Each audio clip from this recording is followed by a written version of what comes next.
Also done it!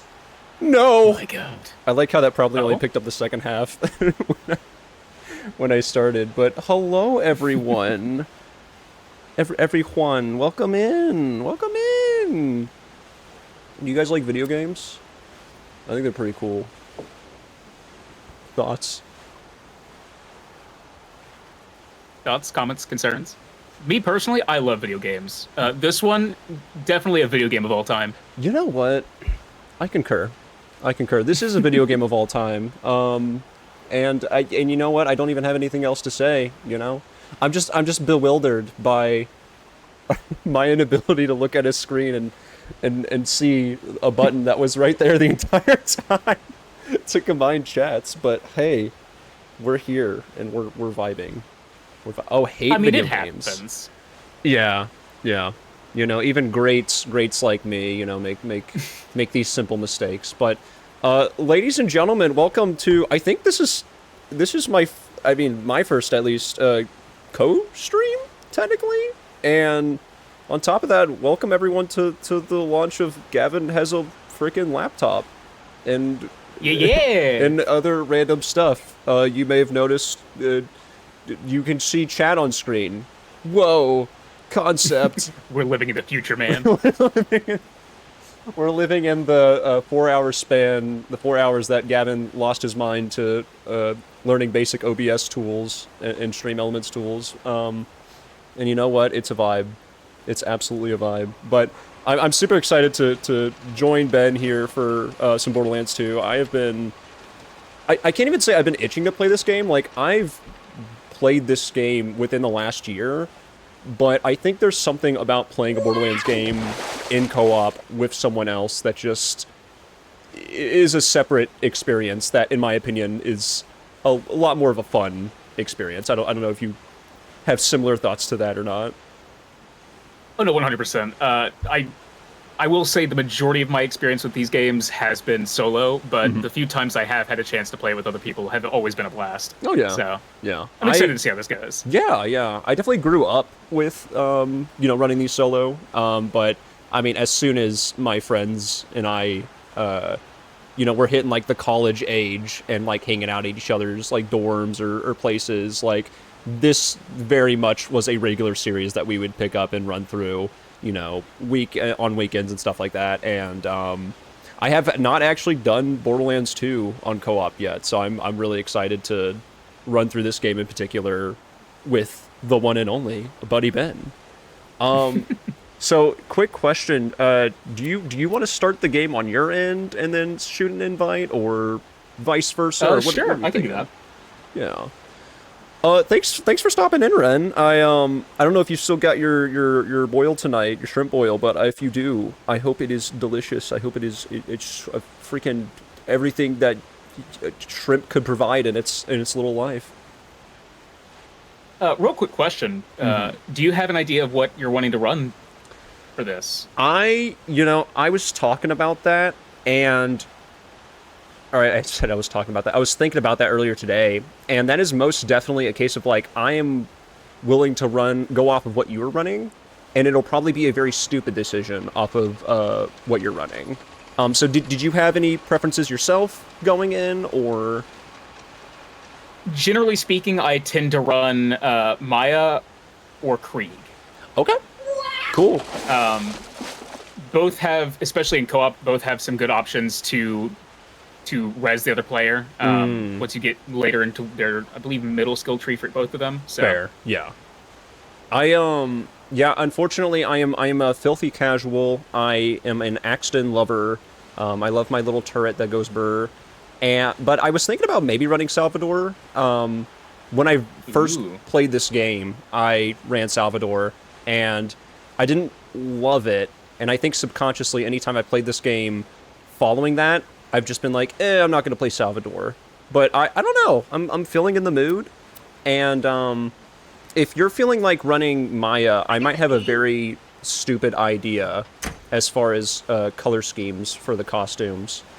Well, I'm 100% down for that. Okay. When I first or English catchphrase. When catchphrase. When I played Borderlands 1 about it was like 6 months ago with one of my friends, we both ran, I think, Roland, which is just kind of like the standard class. And one of us was green, one of us was red. And so the whole theming there was we were the off-brand Mario Brothers. And it was a lot of fun. I think he was like Maro, and I was like Ligui. And Ligui. And it was a lot of fun. And so if you'll hear me out on this wonderful concept, if you're running Maya, I don't know if there is a skin that would allow you to have orange hair. But if we wanted to, we could always run Peter and Lois Griffin. Oh my god. You know. But that's up to you. There's other combinations we can make happen. Don't worry. I've not thought too much about this. I've totally not thought too much about this. Well, if you'll take a peek over at my screen, then if you've got the chance, let me take a look. We've got two options here that I think would fit.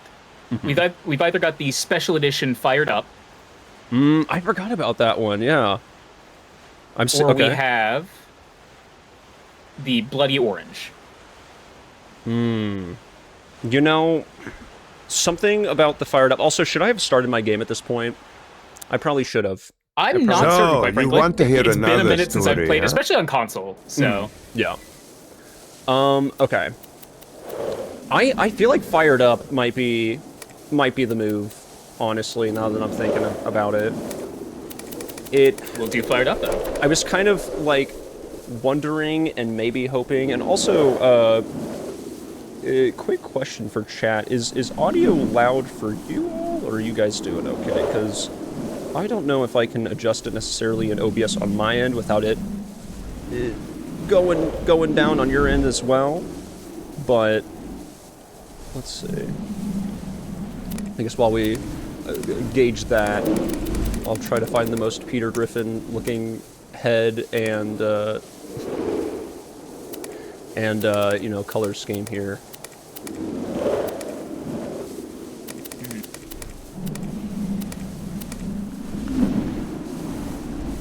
Background audio is a bit loud. Okay, so it might help to turn it down overall then.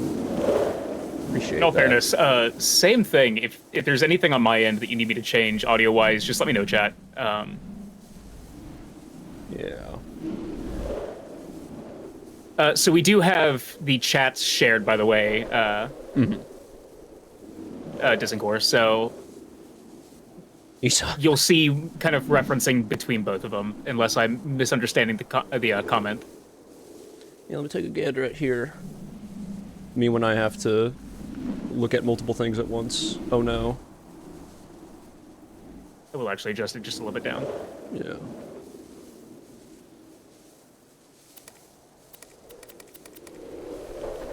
Automod deciding what a fool I am to be a problem. Hey, you should never be calling yourself a fool, alright? I'm with Automod on this one. You gotta have more faith in yourself, dude. 100%. Yeah. Alright. Yeah, I was gonna say, I can see on my end a little icon, I guess depending on the screen that you're looking at. On the very left, it'll say which chat it's coming from via one of our icons. Yeah, I'm not sure if it appears that on chat's side. I'm guessing not, but, you know. I'm not seeing it on the stream I've got pulled up for you. Okay, gotcha. Automod isn't actually moderating, it's just giving me a pep talk. As it should, dude. As it should. You know, those words don't do you justice, man. Trying to think if there's any more unique of a name that I can go with that still gets the vibe across. Oh, let me take a gander here. Rockin' the Luis. That's really good. That's really good. It's enough, but you know. Yeah, man, I think that gave me an idea for mine. I'm just trying to land on a color here. It might have to be.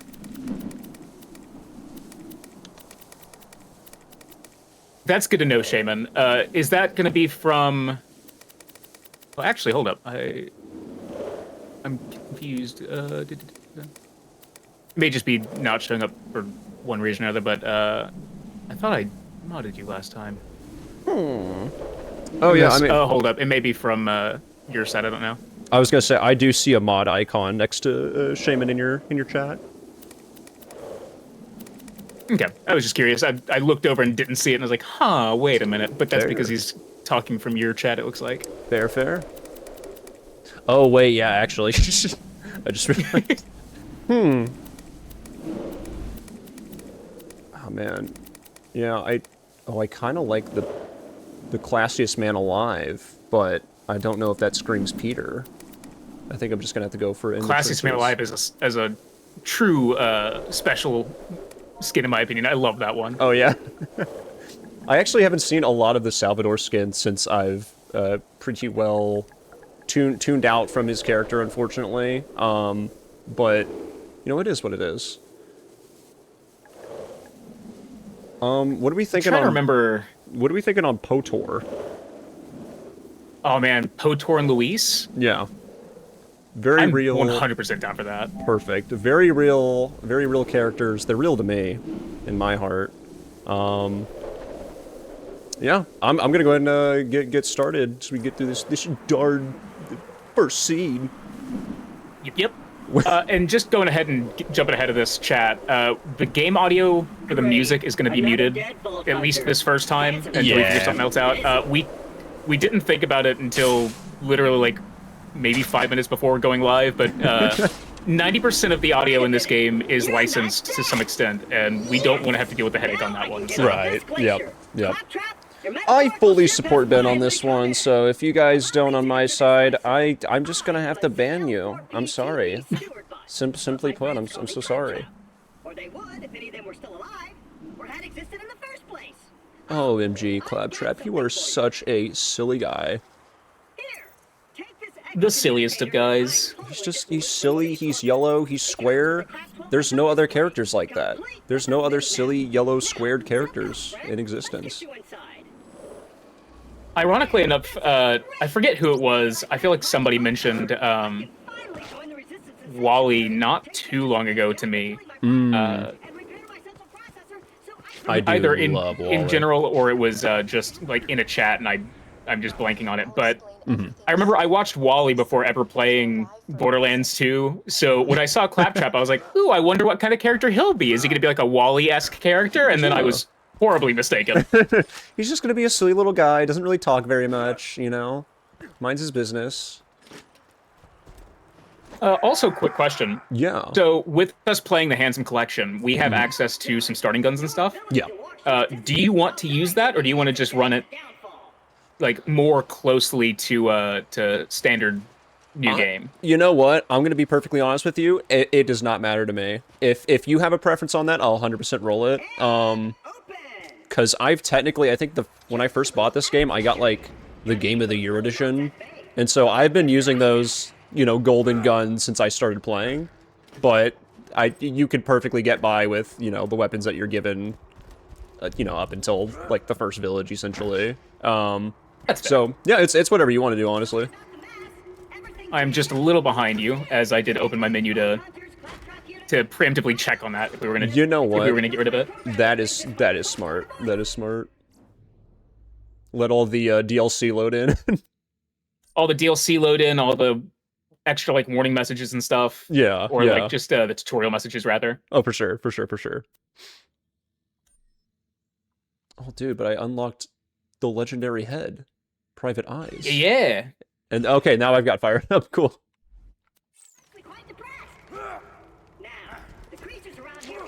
Got to open up the door over onto the right and get the vault symbol. Ooh, you're so right. I'm sure I will not miss any of those at all, ever. Being as attentive as I am. And if you guys need proof of that, you know, just think about how quickly I was able to pull together getting, you know, both of our chats combined. So. Oh, we could join. Okay. I'm going to go ahead and just save and quit and join you. Okay, cool. Yeah, works with me, man. I looked over and saw that and I was like, ah, true. All right, 1 second. I'm trying to think. There's definitely, man, I don't know. It slips my mind right now, but there's like a game that I know of where like you have to get surprisingly, I don't want to say far, but you have to put some time into it before you can join a co-op game. Yeah, look at it. Got me starting off all the way back here, but I'll be there in a minute. Don't worry. Hey, we'll make this walk together. Worry not, friend. Holy crap. Lois, what are you doing here? Peter. The Claptrap is here. I'm gonna go to the... Oh my God, I forgot just how small Salvador's character is. Yeah, like, yeah. You know, he's just a little guy. And just a little guy trademark. Trademark. Copyright. Impending. Impending, yeah. You better watch out, you know. We're gonna get copyrights strikes from Fox, from Borderlands. It's gonna be rough. From oh goodness, I don't even know who does the song in this game. I'm a fake fan. Page the Elephant, I believe? Well, so I know that's the first one, because that's No Rest for the Wicked. But this one, I used to have both of these songs. No, like, you're right. On my playlist. It'd probably be decently easy to look up, but you know. Onward. Onward and upward, they say. What do you call the cool thing? Yeah. Oh, got a skin for a strike. Look, yeah. Nice. Cool thing that I know, at least with Maya, is she runs really, really well with SMGs. Right. Get a lot of her toolkit, and in particular SMGs that deal elemental damage types. So that'll probably be my main gimmick. The majority of this. Yeah, I'm trying to remember what the skill is called, but there was a brief period where I was, you know, with like almost every meal watching, I think it was Jolt's dude run through Borderlands 2 playthroughs, and just listening to him talk about, it was a certain Maya skill with like acid clouds or corrosive clouds. Oh, Cloud Kill. Cloud Kill, I think that was it, and just how broken it was once they start introducing the robots. Yeah, no, I will 100% be avoiding Cloud Kill, at least starting out, just Okay. because it is horribly horribly unbalanced, rather. That's fair. That's totally fair. Like, you straight up can just clear out entire swarms of enemies with Cloud Kill and not even really think about it. I think it's the bunker boss fight that you can just, like, pretty instantly take out if you have that equipped. The last bastion of the resistance against Jack, and the only place you'll be truly safe. That or getting a good high projectile count gun with bore for 0. You're so right. I'm trying to remember. You have to bore, I think, one of his turrets and the main body, and it'll just stack like ridiculously high pellets. Just melts that boss fight. Yeah. I'm just thinking back to because admittedly the two characters that aside from Salvador that I never really stuck with for a full playthrough, or even like half a playthrough, was Zero and Krieg, which I think I'm just skill issue there, but one of these days we'll see how this Salvador one goes, and when it goes amazingly like I'm anticipating, I'll do another playthrough with Krieg and one with Zero. 100%. I'm gonna actually turn down game audio on my sound a little bit. Heck yeah. So one of Maya's talents also gives her fire wings. I was playing Krieg at the time with friendly fire perk and kept going down in the car because of it. It's really funny. Like, it was just like clipping into you and doing damage. That's really funny. I forget what that skill is. I don't remember if I've ever actually gone down that skill tree properly. Zero and Krieg are the only characters I've actually played. I'm now enemies with Gavin. That's really funny because I have a friend who's also kind of ran through the Borderlands series, and I'm fairly certain those are his two favorite characters, and he like hates playing anything else. I don't know. Krieg is a lot of fun once you get access to his actual skill, and especially once you get down all the way on the left tree, I believe it is, because then you can just proc it constantly by going low health. Yeah. Yep. As for Zero, his builds are a little weird. It depends on how you want to build him. Getting kunai, though, is so nice just to proc like slag and stuff from a distance without having to swap guns to one. I think that's probably what I was thinking when you were talking earlier about the bore skill. I was like, the number of clips I've seen where Zero will just pull out the kunai and instantly melt a boss, it's really funny, but I'm not sure. Is that like a pretty baseline skill, or do you have to progress to unlock that? Bore is, I think, midway down on the left tree, if I'm not mistaken. Yeah. You get access to it, honestly, relatively quickly if you allocate your skill points correctly. Okay. Though, for early game, it doesn't do you a whole lot of good, just because the swarms of enemies that you're dealing with and the types of enemies don't give you a lot of opportunities to use it properly. That's fair. Oh shoot, he's mad. Turns out it's just me. Elemental kunai is capstone of right. I thought I remembered it being closer to the middle. I may be thinking of modded content, perhaps. Oh, that's fair. Yeah, I'm definitely gonna have to. Maybe I won't do it on this stream, so we're not sitting here for 20 minutes. But maybe after stream, I'm just gonna sit here in the menus, kind of looking over everything and seeing how I actually want to allocate my skill points. Because not being as familiar with Salvador. I know at the very least, I would like to get down to the capstone of Middle Tree because Scorn is pretty good, as well as Res in the Middle Tree for instant revives. That is useful really just in nice. case. Yeah. Especially considering Gunzerker, you're going to be, especially if you go like Deputy Sal, I believe is the build name, and you end up just dual-wielding shotguns, you'll be in the enemy's face a lot. Yeah. I was gonna ask, I from what I've gathered, Sal is mostly like an assault rifle, shotgun, beneficial class, correct? Less assault rifle, actually. Pistols, shotguns, and... Is it like Jacob's pistols? There's a decent build. Pistols, shotguns, and launchers are really good for Sal. You know, I forgot about launchers. Huh. Seribot says we are taking a break. Oh my goodness. So for those of you in my chat, occasionally Gavin, his stream will have an ad pop up, and Seribot will be letting us know, just so we can stay on top of things there. Yeah, it looks like we are wrapped up. Hell yeah. Honestly, this whole the code chat feature that I'm running through my laptop right now is actually really nice, because originally I was gonna have to have like 3 different screens opened, including my phone. But it's I can actually see like when the ad is ending and stuff now, so that's really nice. Thank you, Twitch. Please sponsor. I'm going to say right now, quite frankly, OBS is doing really good for showing both chats at the same time for me, so I'm not having to worry about it too much. Oh heck yeah.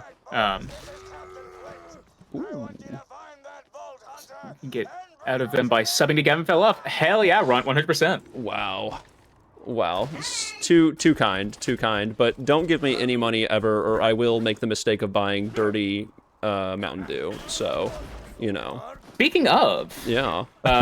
after this mission, you wanna pop that open and see what we think? I am absolutely popping a Perkaholic, aka the dirty Mountain Dew, and we're gonna get. You know, I was gonna say down and dirty. I'm not gonna say that. I don't think that should be. Not during a Borderlands stream. You know, this is family-friendly content. Oh yeah, family-friendly is precisely the word I would use for this game. It's you know, all the blood, guts, and gore, the constant swearing. It's about the human anatomy. Lowbrow humor. Teaching you about the real world. Lowbrow humor. Teaching you how to write for a Fox show. You know, like it's really educational at the end of the day. Fox, you're already coming after me. All right, you haven't shut down my stream yet, like Applebee's did. I'm not scared of you, not yet. It's really funny you can't threaten us. It's really funny you mentioned that actually about this like being like a more violent game. I had friends in middle school, I believe it was, whose parents were like very concerned about them playing like Call of Duty and stuff like that. But I guess they were fine with Borderlands because we bonded frequently over like learning about Borderlands, and that's actually what got me to start playing the series. And I just find it really funny that it's like, yeah, I'll let my kid play Borderlands too, but keep them away from Modern Warfare. That stuff's ugh. I mean, the one huge difference there is online play on Modern Warfare. You don't know what 12-year-old's about to throw slurs at you. That is totally fair. With the recent re-release of the Black Ops games, I was playing it the other night with my friend, because I actually never really had the online COD experience growing up, as we didn't frequently have good internet. And, yeah, no, I can speak, it's true. It's true. It is very much true. I have nothing else to add. It's very, very true. It's a very interesting demographic of people to be doing that. Like, I feel like, ironically enough, the adults who grew up playing those games and who were 12 at its inception and were participating in that, they've chilled out. And so now we've got a new wave of 12-year-olds doing the exact same thing. Yep, absolutely. I've been seeing a lot of... I don't know if it's just when you buy the game, it like gets infused into your system, but... it turns you into something you've never wanted to be. Incredible. Best $5 I've ever spent. That telescope. The other best $5 I've ever spent was Resident Evil 6. But, you know, we can talk about it another time. RE6, my beloved. Guys, get ready. We're actually doing a duo stream where we'll simultaneously be playing Borderlands 2 and Resident Evil 6 at the same time. I currently have 2 PS5s loaded. My controller is controlling both of them, and it's a mess. It's a mess, but, you know, one of these days I'll release the RE6 footage, and you guys will be able to see that beautiful mess. You'll have to, for now, just use your imagination. Yeah. You know, we can't show you Deborah right now, but when we get there, we'll make sure to bring it up. I kind of like the concept of, like, I'm running RE6, and then, like, over on your end, you're also running Twilight Princess right now. Oh my god. We're actually running 3 separate games. And shoot, for the heck of it, I've got Clash Royale running on my phone right now, you know, just for the lulz. Got Subway Surfers on my phone. On my computer, I've got, like, an idle game going. As I should. cookie clickers going, you know. I've got my jester dancing around for my entertainment as well, just in case my dopamine receptors weren't, you know, fully maxed out. Listen, Listen, I'm just stream maxing. I can swap to all the different screens whenever I need to. Stream maxing. Yeah, what do you do in your free time, Gavin? Yeah, I stream max. I'm a stream maxer myself, but don't let that, you know, bother you. Don't feel bad if you don't feel that you're up to my par. That's right. I have Let's see. 41 followers. Me and my army of 41 followers. Me and my Stream maxing all day, every day. 41 loyal servants. Who I have just yet to a snap of my fingers to call in sick you. Loyal servants, bring me my celebratory Baja Blast. Yes. I think we've done an excellent stream today. Very good, very good. Yes, they are all bullymogs. Do not make fun of their appearance, otherwise I will ban you. My main mod, Knuckle Dragger, will have your head. So watch it. Oh man, It's gonna be really the early game Yeah. always kind of feels like it drags on forever, but then you Yeah. get to the mid sections and you're like, oh right, Yeah, I think I was gonna say this earlier, and maybe I did, and you know the dementia's already kicking in. But I feel like I have played this game 20 times, and I have not beaten it a single time on my own. And I'm trying to think how far I have gotten, if I can remember like the general name of the area and everything. And it's not to say it's a bad game or anything, but I do agree. I feel like that early game really, you know, I don't want to say puts you through the ringer, but it's like if you've played it before and you're kind of doing the same thing over and over again, especially in like a solo playthrough, I think that could be very much a little bit of a drag. I'm trying to think. I think I've got most of the. See, I don't think I've done all of the characters, but I think I've gotten most of the characters at least through to UVHM. I've not actually Ooh. played into it very much, but Very fun. Nice. Yeah, I've that yet being to... said, that does end up meaning that yeah, you've played through the opening of the game at least twice per character. Right, yeah, yeah. Okay. Let's see. Yeah, I guess so. Yeah, do you have a preference? I'm just gonna kind of let you lead the playthrough because I trust your judgment over this game far more now than I could myself. Fair. Honestly, typically I skip shielded favors. Okay. You can get access to some decent shields, but quickly they kind of fall off just Yeah. due to how like the scaling of things works in this game. No fair.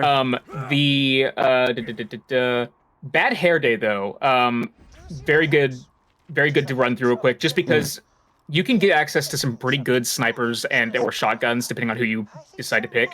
Okay. Yeah.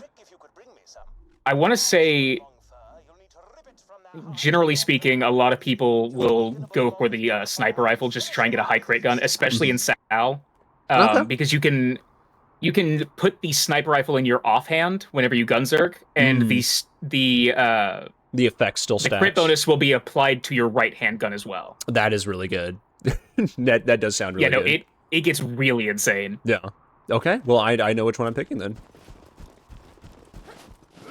Hammerlock gets the The only hair. other thing I would do generally on like solo plays is once we get to the actual boss up ahead of Boom and Boom, I generally farm that just a little bit through save quits, but I'm not going to do that right now just because the load times on PlayStation and trying to reconnect to each other every time is going to be a little exhausting. That's fair. Um, I was about to joke if we should go for the Hornet from Knuckle Dragger. oh man, I was honestly hoping we would get one just That would for be the sake so of it. funny, dude.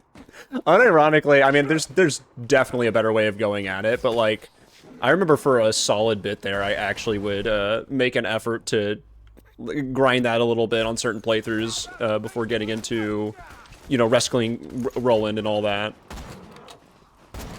The Hornet, I'm trying to remember. There's another. Oh, I'm probably gonna go down here for too long. Oh, okay. The Hornet is a really good early game weapon. As far as Hey, you know what? You said you were going to, and I took initiative. hello game. I'm mashing square. Let me hold the button, please. Oh, man, I went achievement. down. Whoa!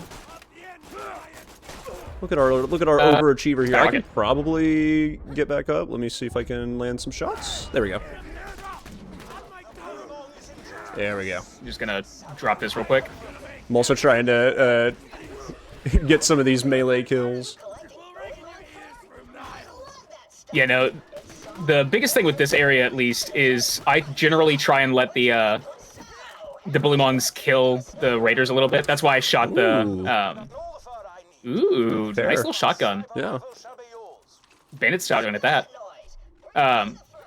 But no, I generally shoot the thing there to allow the Bullymongs to come down here so they can kind of deal with the raiders a little bit, but also, or the psychos rather, a little bit. Yeah. But also lower their health, make it a little bit easier. That is smart. That is smart. Express shield's pretty good. The other two aren't exactly that great. Okay. Gimme. I may take the quick shield actually, just in case, but I capacity's do. lower. The other two stats were a little bit better. Yeah. I don't know. I do find that I usually go for the lower recharge delays on a lot of these, but that's just me. I think running 100%. solo stuff.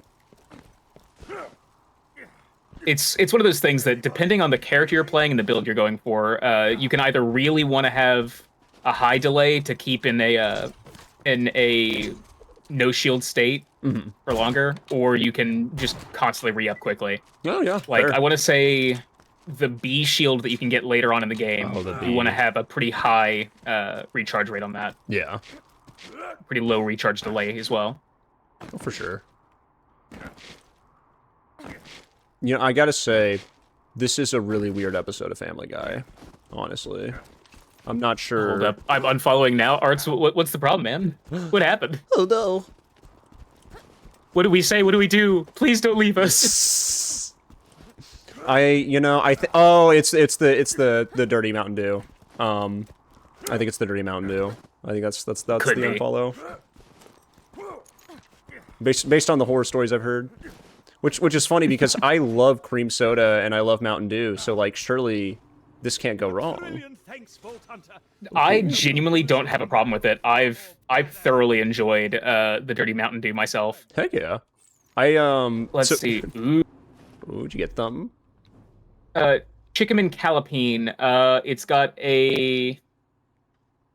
I'm trying to remember. Hold on. Let me remember how to inspect. I was wrong. R3.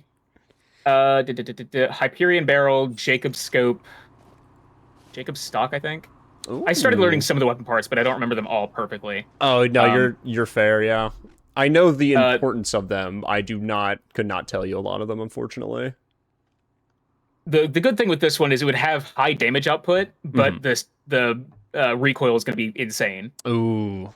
Chickaman, though, I believe is.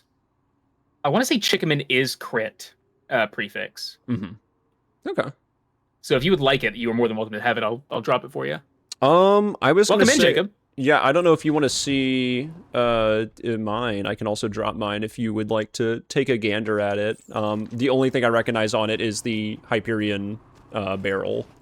Or I don't even know if that's technically a barrel or not, but... Hyperion grip, Hyperion barrel, so better accuracy. Doll scope, I think, and... That may actually be Jacob's stock, hold up. I've got doll stock. Okay, that's what it is. Okay. So you would have high accuracy, crit prefix, and a decent chunk of recoil. Oh, cool. I will go ahead and drop you mine. It has slightly higher damage numbers for you, just in case you want to use that. Okay. I was going to say, I do not mind taking... I should also... I think I've got a... What's it called? I love how it landed. Holy shit. This is... Just, propped up nice and neat against the quick... Oh, you're right. Quick travel. Yeah, I'm just... this is what it looks like in Halo when you've got, like, a weapon locker and you're taking something out of it. Oh, yeah, 100%. Fully intentional. Yeah.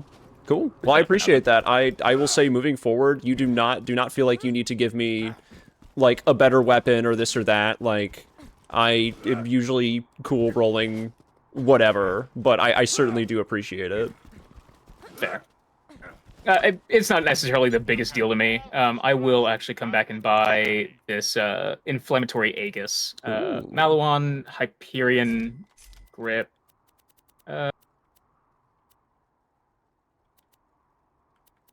I'll take the one with the Jacob's Grip, actually. Better cool. damage numbers. Yeah. Oh, Jacob's pistols, my beloved. Sweet. Forever ago when you were doing the bit about your 41 followers at your beck and call. Okay, gotcha. Yeah. It's, you know, hey, it's fine. You know, I knew it was all gonna go downhill at some point, Arts. You know, it's fine. We're just calling it a little early, and that's a-okay. I guess I'll listen to my It's echo. the best of us. Yeah. Oh my god, the echoes, I forgot about them. I forget which one it is. It may be Krieg's, but one of them is just funny to me. It's just ridiculous. Sal's is also really good.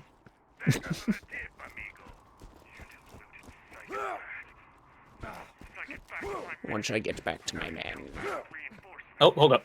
Ooh, we're forgetting to grab Claptrap. You're so right. I have done that too many times, and thank you for reminding. I think I did this whenever I was playing it the other day, just to like refamiliarize myself with controls as well. Hey. Just completely forgot. So No, if I talk to Claptrap, it will interrupt the. Oh, never mind. It cut out fine. perfectly. I was gonna say, yeah, no, it is all good. Yeah, no, Ben, I don't know what you're talking about. Like, this is all perfectly fresh. Like, you're just a natural. In fact, this is your first playthrough, right? Oh yeah, no, first playthrough. Never played this game a single day in my life. Yeah, no, yeah, it's crazy. You're handling it really well. So I just, yeah, good work, brother. I try, you know, consummate professional, all that. Right. Yeah. We take appear things very serious. appear as intelligent and as natural as possible, but we'll see how it plays out. If I have to edit something out later, we'll do it. Yeah, exactly. No, you guys will just, you know, forget from me, right, chat? Yeah. We'll do like the Men in Black neuralizer thing. Yeah. No. We can, you know, if anybody is not, you know, willing to cooperate, you know, we have an office. We can just let them slip in the office for a moment, and we'll, you know, we'll come back and we'll check on them when they're willing to work with us. Simple. Listen, anytime you go into the office, you won't enjoy your time there. We'll just leave it at that. We're not talking about the show. You know, we're not talking about the American sitcom. It's the British one. It's, you know, it's a lot of it is very highbrow. Prepare for the enemies to respawn, I believe. Yep. Ooh, fair. If you run too far ahead, the enemies or Claptrap will just not move, and the enemies will have to respawn. I appreciate that heads up. I am sure I've made that mistake in the past. Because I definitely, like, I would say more so in, like, recent playthroughs of this game, I have... Do you get a benefit from? Okay. I was gonna say, if you want to get that yourself. That, second wind. But I think you get slightly higher HP if you get rezzed, but that's about it. Okay, interesting. Ooh, What parts we got here? I'm racking my brain trying to think of a name for that diamond pony I bought. Oh, hold up. Uh-oh. Is that... Okay, never mind.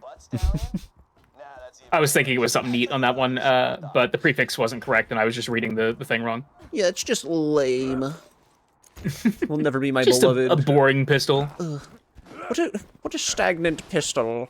The plot does not move forward nearly enough. Oh, Sounds of distressed Claptrap.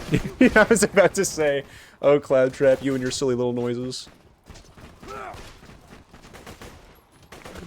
Got a barrel there? I'm gonna start a new redeem instead of 3 AM barrel water, it's 3 AM electric barrel.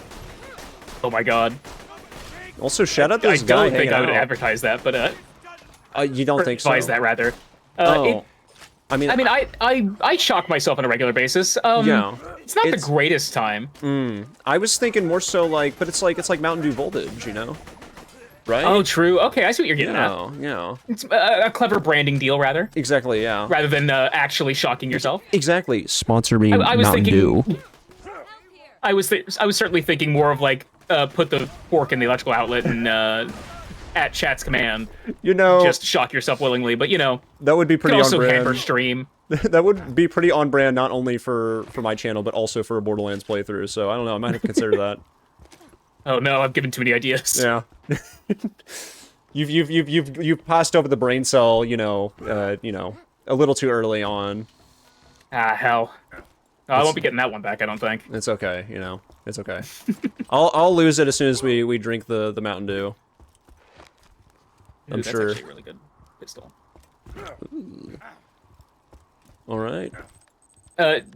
Just in case you want to go up there and check that chest, there's a couple of pistols up there still. I appreciate that. Let me take One of them is a gander. hand cannon, so early explosive damage is nice. Ooh, that is nice. Let me see if I can make this wonderful jump. Got in one. Oh, heck yeah. Say hello. Yeah. Mud Stallion. So, not gonna lie, the butt stallion bit throughout Oh my this game, genuinely, it was one of my favorite things for the longest time. I don't know why I was so tickled pink by it, but it's just fantastic. I agree. I fully agree. I was gonna make a comment about it a little earlier, I think when we were hitting that first little camp. But genuinely, I think it is such a...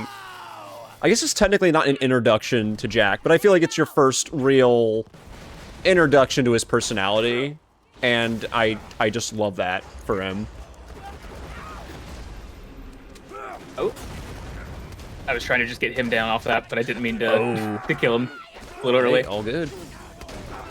Oop, I might be going down here, possibly. You know, I do have 3 health. Oh, the skyrocket, I forgot about that.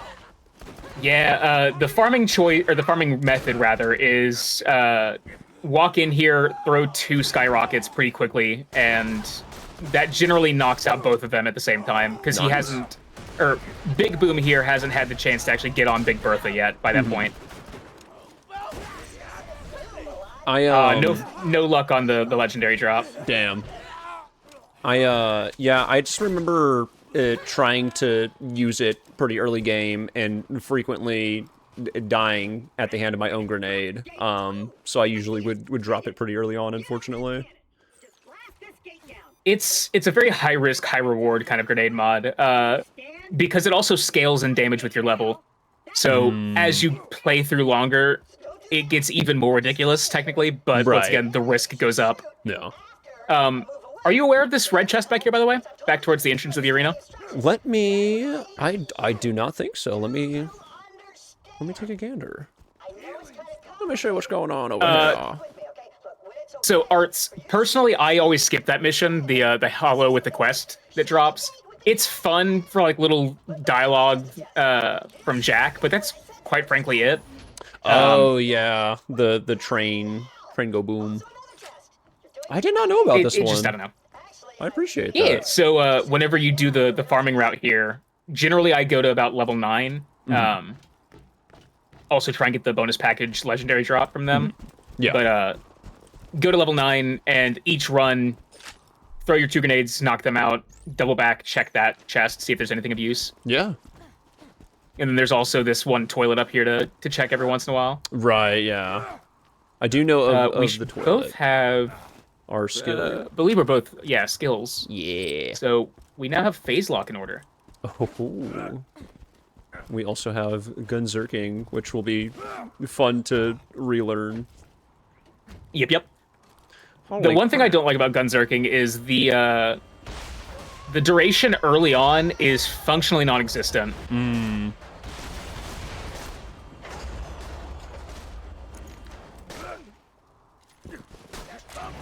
That's gonna come back and bite us.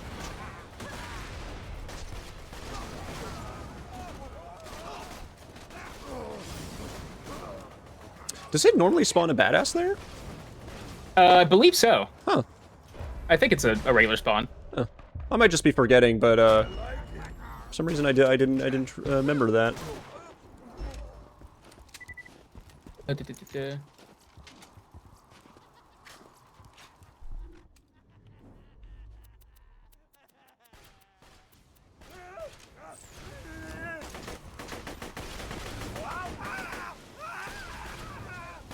Second wave.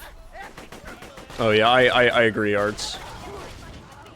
I really like, not to spoiler a, you know, I mean, shoot, how old is this game? Like 15 years at least?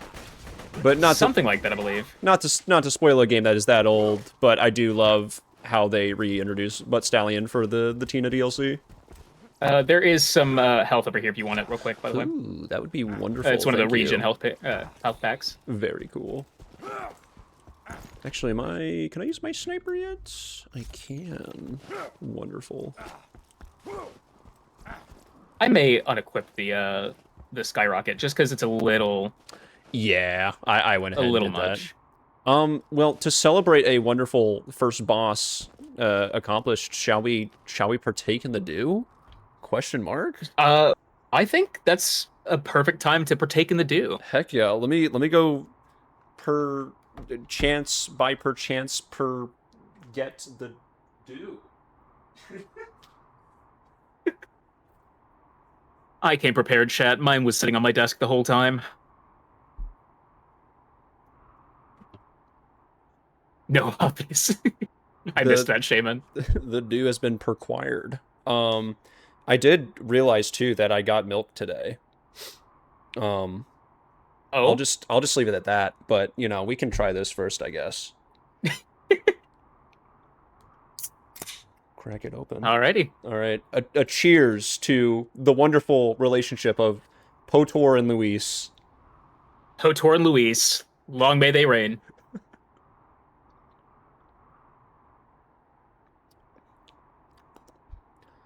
Okay.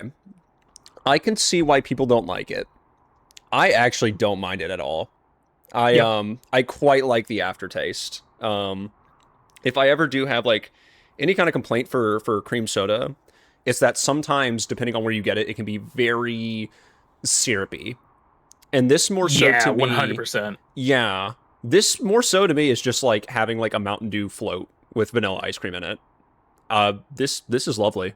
I quite like this. See, the one thing I wish they would sell is at Taco Bell they don't sell it in this variant. They sell it in the Baja Blast or the Dirty Baja Blast.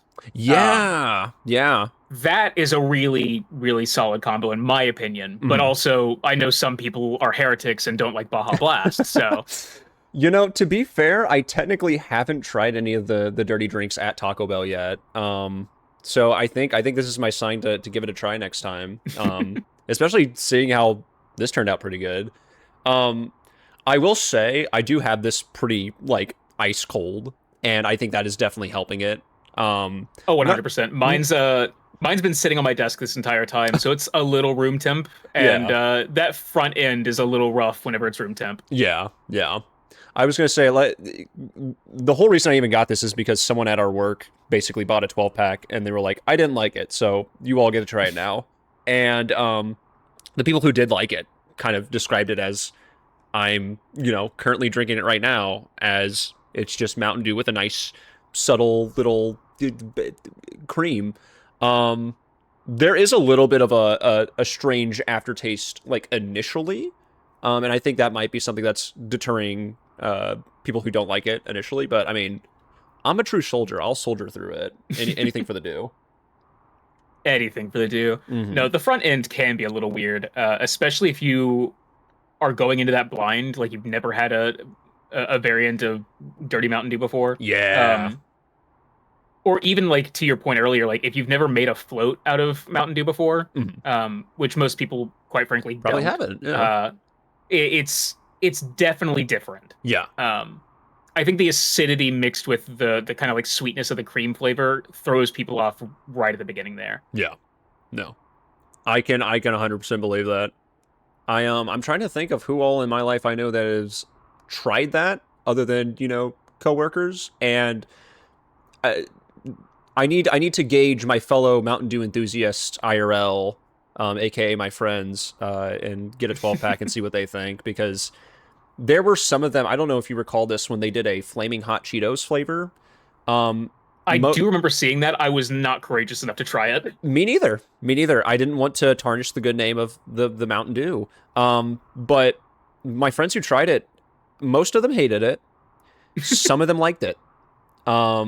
And I'm really curious to see like if the same people like this one or vice versa, or if this is more of a clean slate among the board. But yeah, that's pretty good. That's pretty good. It's definitely one that if you drink too much of it too quickly, in my experience, it activated my heartburn like nothing else. Ooh, But yeah. it's I think the sugar content, quite frankly, is the problem. Oh yeah. Which Mountain Dew already has high sugar content, but let's see. Let's take a Oh yes, gander. 146% of the daily value in this this bottle that I've got. Sitting at 88 myself in just a can. Yeah, you It's know just what? a little high. Just a wee bit. Just a wee bit. But hey, that's okay, you know. I think I haven't had sugar today, so like I'm good. I'm like all good. I'm going good to go pretty much. Yeah. Pretty much. Well, shall we continue I've onwards? certainly had more, but Yeah, let's go. I am guilty, but you know, I'm guilty and happy at least. the road trip that I was on heading back today, I don't know if you are a fan of like Arizona teas or anything like that. I love myself an Arnold Palmer. Catchphrase. I love myself an Arnold Palmer. I have not actually sat down and tried an Arizona iced tea because I at least used to not like tea. But you were partaking in the Arizona beverages? I see. I'm a big fan of the Arizona green tea, and they have one that is called the oh come on, Rax. There's one called the herbal tonic. It's like an orange juice tea. It's so Ooh. good. I think I've seen that one. Is it? It's one of my go-to drinks. It's like an orangish yellow can with like an RX on the front of it. Okay, gotcha. It's supposed to be like a healthy quote-unquote energy drink. It's really good. I can't remember the actual like breakdown of what all's in it, but it's got a lot of sugar and a very high vitamin C content. I didn't vitamin C that coming. Nothing. But no, that's I don't find myself. I don't know. I find myself very skeptical of any. I don't want to say drinks that say that are healthy, but drinks that taste really good, that are healthy. But you know, maybe I'm just not experienced enough. It's fair. I'm a bit of an idiot whenever it comes to drinking things. For the most part, as long as it tastes all right, my brain just goes, "You don't need to know what's in there." Yeah. Ben, I'm in the same boat, friend. I am in the exact same boat. You can, you know, suspend your disbelief or your willingness to take care of yourself long enough to enjoy this beverage. Exactly. Finally, a like-minded individual. I only recently started. I don't want to say growing concerned of it, but like thinking to myself, yeah, maybe I don't need like an Arnold Palmer with every lunch, and it's not been super bad. Kind of just drinking a little more water on the day-to-day. Where I used to have a, you know, Mr. Palmer in my palms. But I do it. And I think the nice thing about that in particular is that when I do go and I get my 98-cent tall boy of Arnold Palmer, it's a treat then, and I, you know, since I'm not having it as frequently. See, whenever it comes to tall boy treats for me, it's got to be peace tea. I love a good raspberry peace tea. Fair, dude, fair. The fact that they still are, to your point, like 98 cents, they haven't really upped the price on those in the longest time. Right. That's a business tactic that I love. It's crazy. I you know, for a little bit there, I thought for my YouTube channel, I was like, I kind of want to make a video where I only do a diet of like the best price things. And then I was thinking about it, and I was like, okay, so we're pretty much limited to Arizona iced tea, and then the Costco hot dog combo. And I can't think of anything else. And I don't know if I can do a diet of only that for, you know, super long. Any true prolonged amount of time. That's actually a really good Jacobs if you want it. It's Bandit Grip, so higher magazine size and pretty decent damage. Okay. Gimme. The trick shot revolver. It is. That are the Quite a bit thick better. slapper Big slap. over here on the left side. That's what they used to call me in college. Back in high school. Back in high school. Oh dear. Ah, dear. They used to Kotor. The comments are here. My headphones fell off. Oh dear. Okay. Can you yell at I think- Rin? Can you yell at Gav? He mentioned The Office. Ah, shit, we're in trouble now. Oh no. Holy crap, Lois. We gotta go to the office. Gonna get Oh. some temporary healing. So the skill, by the way, that I just invested in, Sweet Release, super nice, just to get some passive healing whenever I kill an enemy that's in my phase lock. Oh, really? Later on in the game, not even later on, one of the biggest issues with it is you can kill an enemy and have Sweet Release go off, and it will alert every other enemy on the map, pretty much. Like, I don't know if it's intentional, if it's a bug, but it exists, and so most of the time, if you're playing Maya, especially like in some of the later areas of the game where you're dealing with a whole bunch of loaders and other things that can just mop the floor with you, Right. Sweet Release is actively a hindrance to you. It can get in the way of actually playing successfully. You know, you were mentioning health regeneration. I technically do have a skill that I could invest in that will give me a whole 0.1% of your max health per second. I'm kind of debating it, but, you know, thoughts? I forget what that skill is. I remember it scales actually pretty decently, especially early game. It doesn't matter too much. Stay still.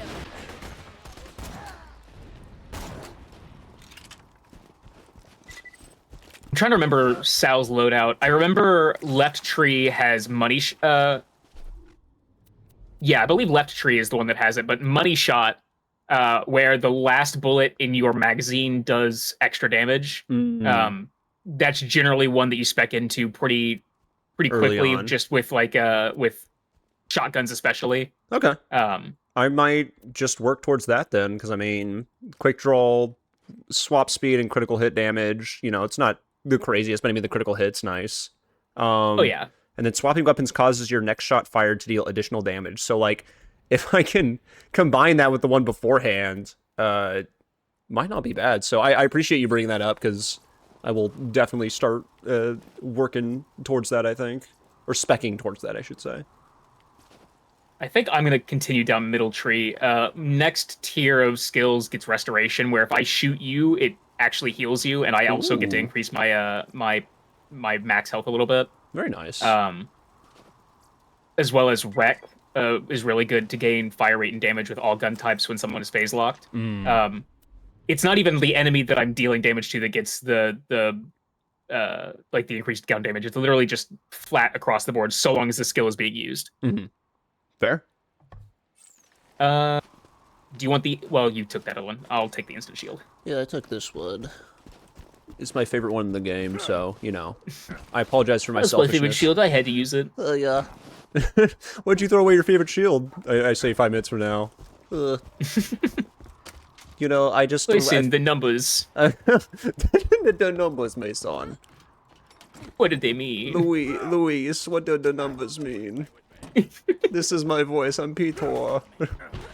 Oh my god. Poto, I Poto is mean, such a sad guy. Lois, I'm so sad. Oh, Potor, smile. Nope. Appreciate it. Yeah. I learned this one back at the clam. Ooh, nice. You know what? I definitely meant to throw that grenade. Ooh.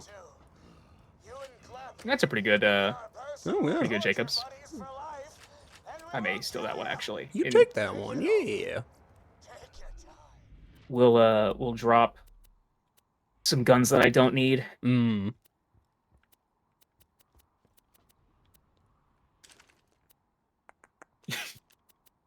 Just love the screeches there, Ren.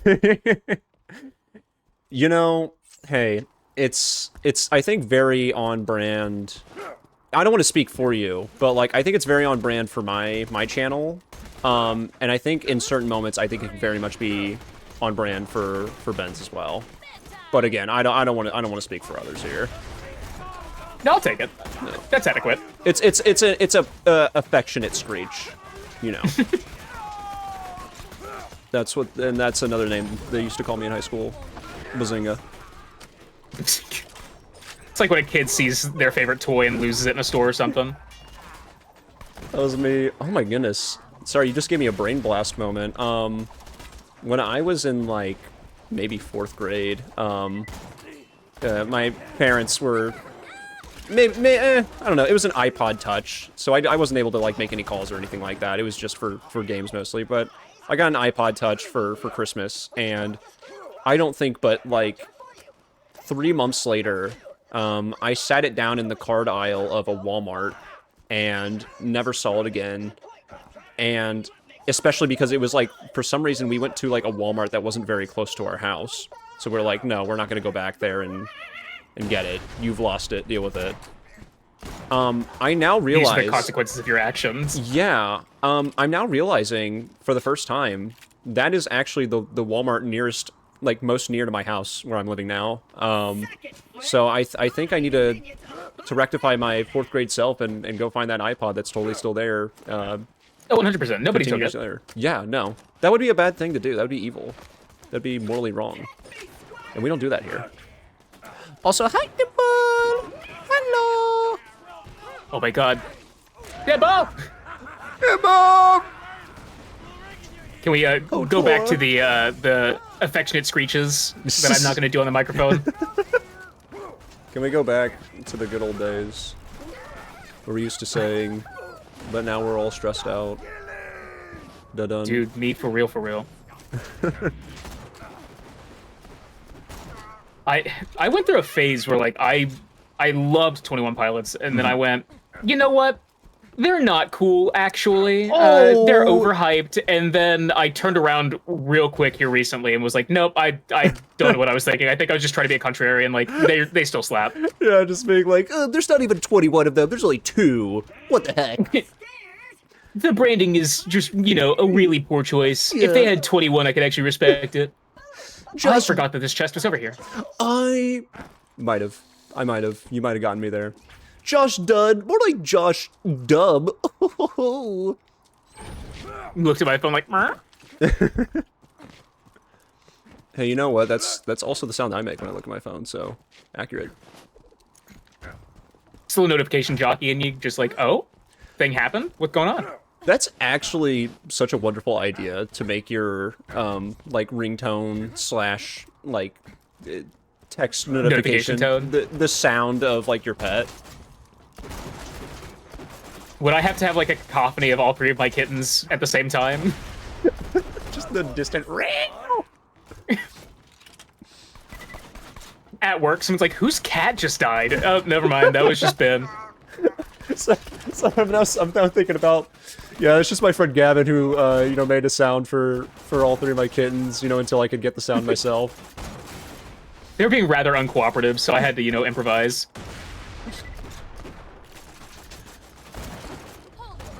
Okay, I just keep missing. It's getting a little annoying. You know, for every bullet missed, that's just another opportunity to wisdom. Catchphrase. Catch. It's another opportunity to catchphrase. Dirty Mountain Dew, am I right? Take I'll cheers to a that. swig of that. What did I pick up? Oh, the Jacobs. Neat. I did lose my train of thought. No, I was sitting there going like, oh, right, I have the skill that allows me to lock a thing in place. Let me use that real quick. Yeah, fair. I also lost my train of thought. 21 Pilots. You know, I don't want to say I came pretty late to them. I did, I think it was around when Trench came out in 2019. I started listening to them more. I do have, like, one of their songs that, like, I downloaded to iTunes, and it's not any of their, like, more well-known songs. I think it's, like, the album closer from Blurry Face, if I'm not mistaken, but, Nevertheless, I kind of was in a similar phase where, like, I kind of just stopped listening for a bit, and I think with the new albums that came out recently, I've definitely fallen back in love with a lot of their music. But to say, I don't know if you've seen Arcane, perchance. I think I know where you're going with this. But have you seen the live performance that they did of... Was it like the VMAs that they performed I at? think it was the VMAs. Yeah. I'm drawing a massive blank on the actual title of the song, but Yeah. Because I'm trying to think as well. Heavy as the Crown was Linkin Park's song for that, right? Okay. No, that and then what was it? the line. Thank you, The Lily. line. Okay, cool. The line, the scream that that Tyler they does. deliver in that one. Yeah. Oh man, it's so good. It's electric. Like dude. I don't, or like generally. Oh, did you fall? I almost did, but I'm so skilled and such a gamer, and I you know, took in all 21 of my inner pilots, and I flew myself back to land. But you were saying? No, I was just gonna say. After I don't die. Hey, don't do that, dude. It's not good for your health. It's very, very bad for your health. 9 out of 10 doctors recommend not dying, actually. Really? Oh, The interesting. 10th doctor has to be the contrarian, but you know, you just they gotta make sure that you're, making some sort of revenue for them. the 10th Doctor has to not like Dirty Mountain Dew, for the scaling. Fair. I once again lost my train of thought. Swiss sorry, cheese brain that's- in full effect. That's me. You're I'm sorry. good. You're perfectly fine. My brain just does not like me. No, I you're fair. very rapidly lose whatever train of focus I have. You're all good, dude. It's fantastic. I think you were talking about the VM. I'm wondering, was it the VMA performance? Oh, we were talking yeah, about yeah. the stream. I'm pretty familiar with like metal music and harsh vocals and stuff like that. I enjoy a lot of that stuff. Mm-hmm. The scream that Tyler does there, it's not even like a hyper distorted one, but the emotion and the kind of visceral nature behind it. Oh my god. Mm-hmm. Yep. It rings really, really well without it being like overdone. Right. There are The 10th Doctor's a necromancer. he is, but he'll never admit it. Yeah, there's certain artists that I found somewhat recently that are a similar case. It's definitely a different genre, but I think it's Conan Gray who has a song called oh god, what is it called? Oh, I'm such a real fan. Such a real fan. Now I gotta look it up. I'm sorry, chat. We don't get to fight Flint because Flint gave me so much trouble as a kid. So, I'm just regressing this and acting like I can't remember a song name. That's really what's going on here. Vodka Cranberry. He also delivers this just wonderful a sustain towards the end of the song, and I caught a video of a live performance of it, and I'm just like, damn, I'm a fan now. So I can understand. 100%. I can understand that being the case for that song as well. I'm trying to think here. I'm gonna get that sniper out because if it does have that bonus, might be good for old Flinty boy here. Yeah. The one thing, just I wouldn't use explosive or fire weaponry here because I believe he's immune to fire and at least Explosive. resistant to explosive. I was about to pull out what's it called? An explosive pistol, and I was like, I'd rather have the higher fire rate. And I wonder if he even cares. Just be like, dude, stop shooting that Nerf gun at me, bro. Yeah, come on, man, you're being rude. Come on. The other thing with him is that to get a critical off on him, you have to get behind him. Right. Please don't burn me again. Well, we do I have two forget the players. method to do so, but can I get up behind him here? Is he gonna let me do it? Yeah, he's kind of hanging. I feel like, does he hang out there for a while? No. His AI can get broken pretty easily. Okay, I knocked him cool. off. Shit. All right, I will. Oh, and he's immediately in fire phase. Jesus. Well, and this. Oh, yeah, hey, you know what? This is what the burning Immediately went cycles are wrong. for. This is what the burning cycles are for. Yeah, there's a reason why Flint didn't get beat on my childhood playthrough for a long minute. Oh, let me see if I can grab you. Ooh, this is a great idea. This is the best idea. Okay. We might have traded there, but... Just a little bit. Oh, good stuff, dude. Okay. Okay, question, where is his crit then? Is it the back of his head? Back of his head. Okay, gotcha. Oh, Oh, I just got knocked off. Son of a oh bitch. shoot, did you? Okay. Yep. Oh, come on. You may I'm go down one- here, because I don't think I'll be able to get to you. Okay. Oh, hold up. I got one, Yeah, good. one Marauder. Make it back as quick as I can. Okay. Let me... Oh, do we have a... Please give me a Marauder nearby. Oh, okay. Burning Psycho in the distance. Pretty please. Come on. Flint, you're blocking my shot. You're blocking my revive, buddy. I need He is this. real good at that. He is terrific at that. Like his favorite mode of cheesing you out. Just It put up a whole bunch of fire in the arena and then get right in the way. Oh, you know thank God. what? Yeah. Okay, yeah, I cannot pause. Ooh, okay, there we go. Okay, this sniper is pretty good if I can land it. Good work. There we go, got him in one. Yeah. Heck yeah. Yeah, for a while there, I was like, oh man, I can't believe I didn't beat this guy, you know, first try when I was a kid. And then I ran through it again, like, you know, for like the first time I, you know, played it as a grown-up. Oh, Well, come on. I tried. Oh, there we go, okay. I don't know if I can get you, but I'm certainly gonna try. Yeah, no, I did not get him on my first time solo playing again, so I do not judge anyone for not getting that first try. But yeah,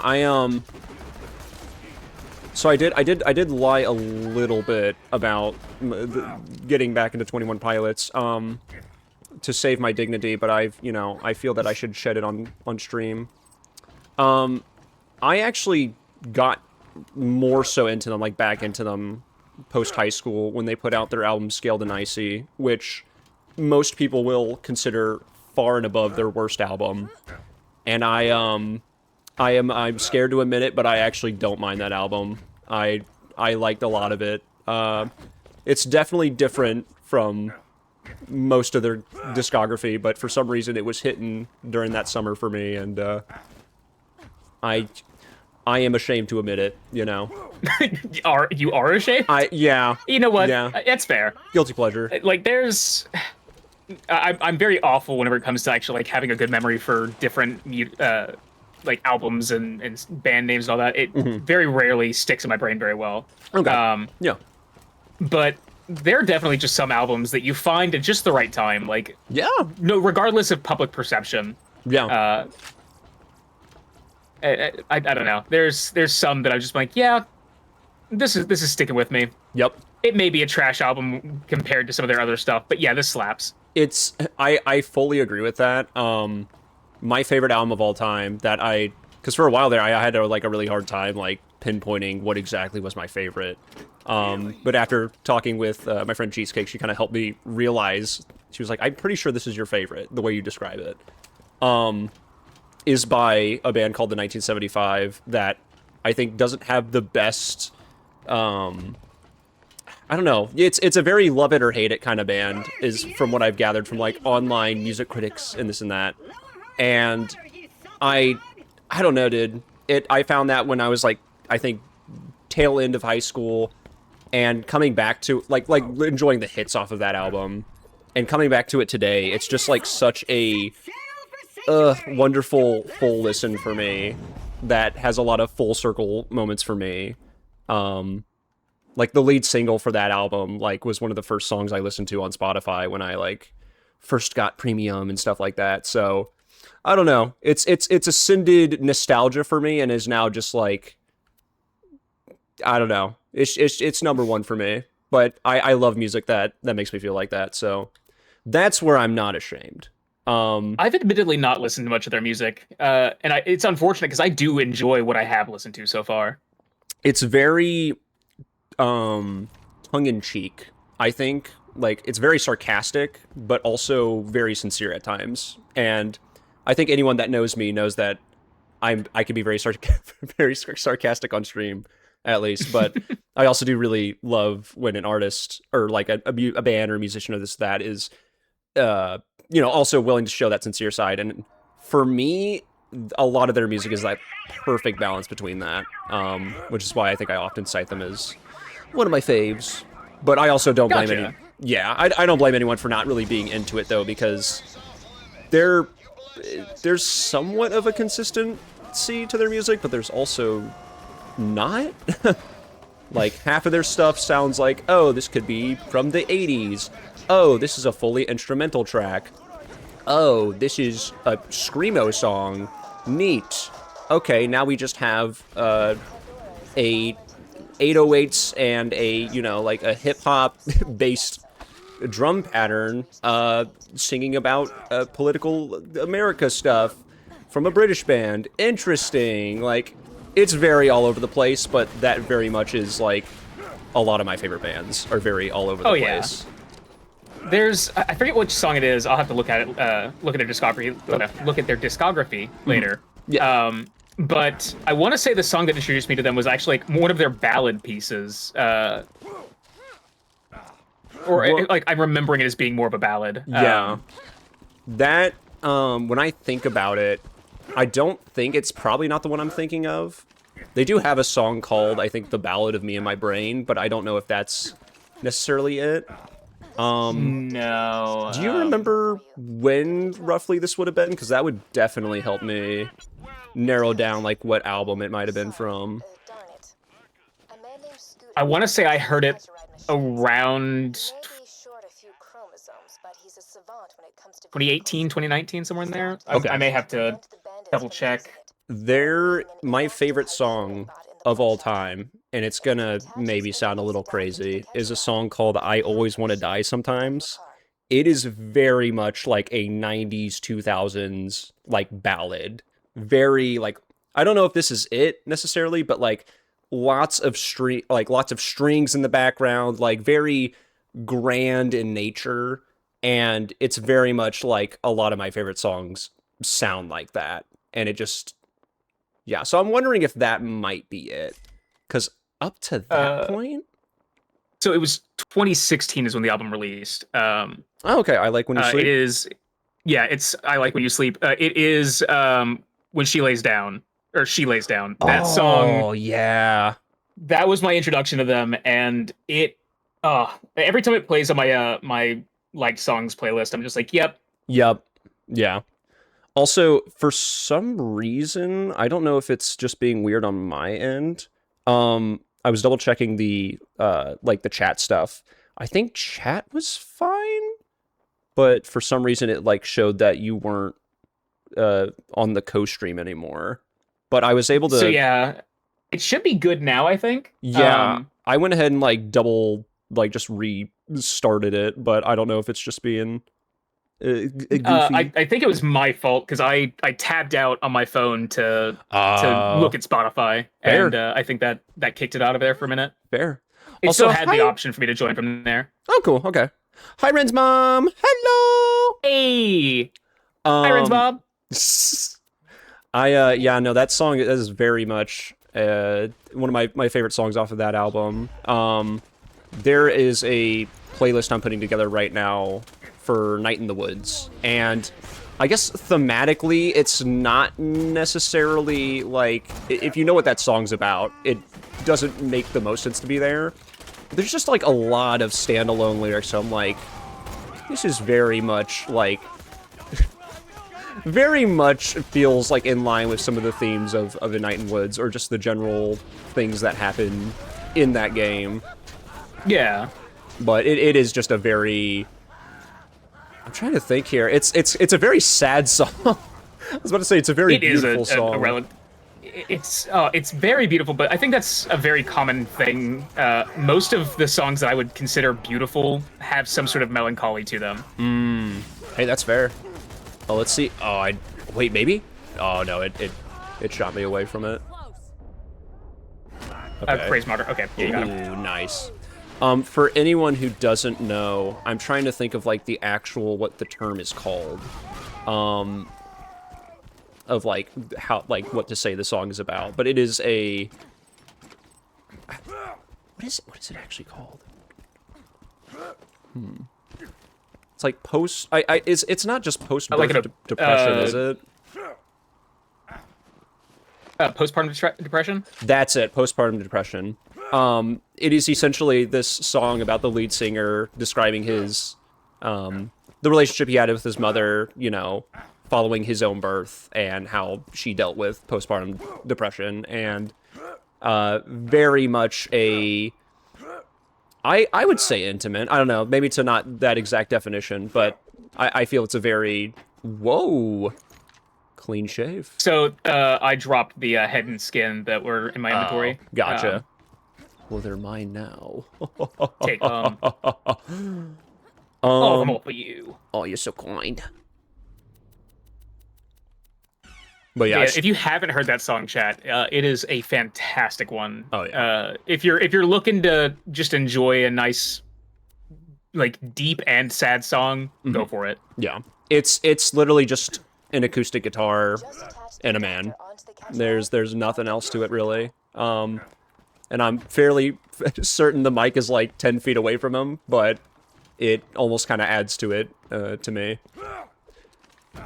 Well, I wouldn't be able to place that personally. I don't know much about the audio, like, technical side of things. Oh, you're fine. Yeah. Well, if I was to, based off of that, if you really liked that song, and I was to recommend one following that, I would say either 2005 Jesus Christ God Bless off of their 2020 album, or you know what, Be My Mistake from their following album is probably a better pick. Gotcha. They're both also just like acoustic guitar ballads that are very much, I think Be My Mistake is more so about just I don't know how you'd even describe it. I don't know. But they might be up your alley if you like that one. Possibly. Oh, dude, Just I'm in the teleport driver's the seat. vehicle. That's a horrible idea. I am the captain now. I'm the captain. Oh, now you get to see my driving found the wall. skills outside of Resident Evil 6. And I guess 5, technically, with the boat.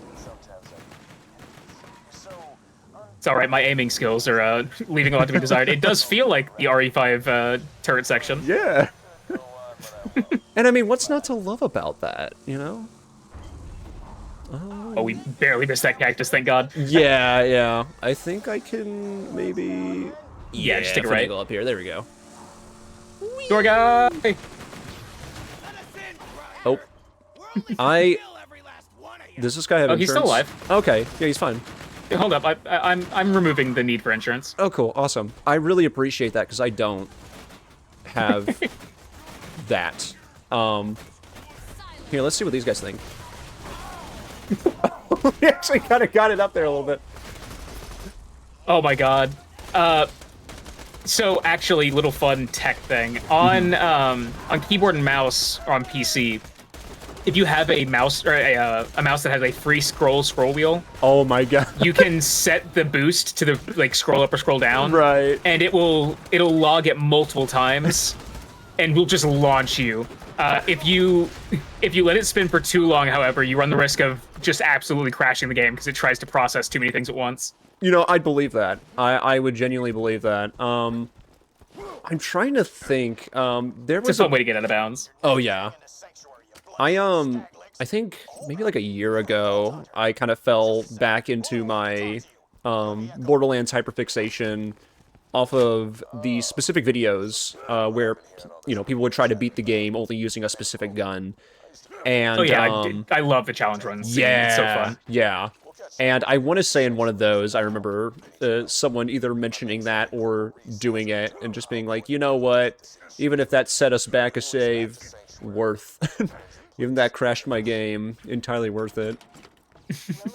I'm trying to think. I went through a period with this game where I exclusively consumed content about it. I didn't actually play the game. Yeah. Just because I kind of lost any luster with playing it personally. I'll let you drive some more. Also, But Jolts dude, was one of the channels that I got into for a little bit there. Lil Gas Mask, I think, is one you may have been watching. That's probably it. Yep. His challenge run videos were a lot of fun. Trying to think, who else was there? Okay, yeah. No, There is a channel called Accain, Accain, I believe.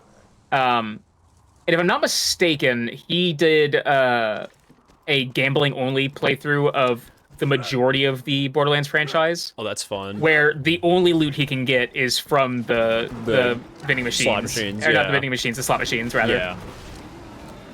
Very fun. I'm wondering if I've seen that video. I'm trying to remember what the last one I watched was. It was, I think, basically a Borderlands GeoGuessr, where I think a lot of people from that side of the community got together and would basically be like, okay, I'm going to take a really close screenshot of, like, not even the bone, like, the texture of this bone right here. And you guys have to find that in your own saves, and whoever gets there first, or, like, whoever gets there last, I think, is, like, wiped out from that round. And, very, very fun video, and I want to say, I'm wondering if any, like, Arcane was, you know, part of that.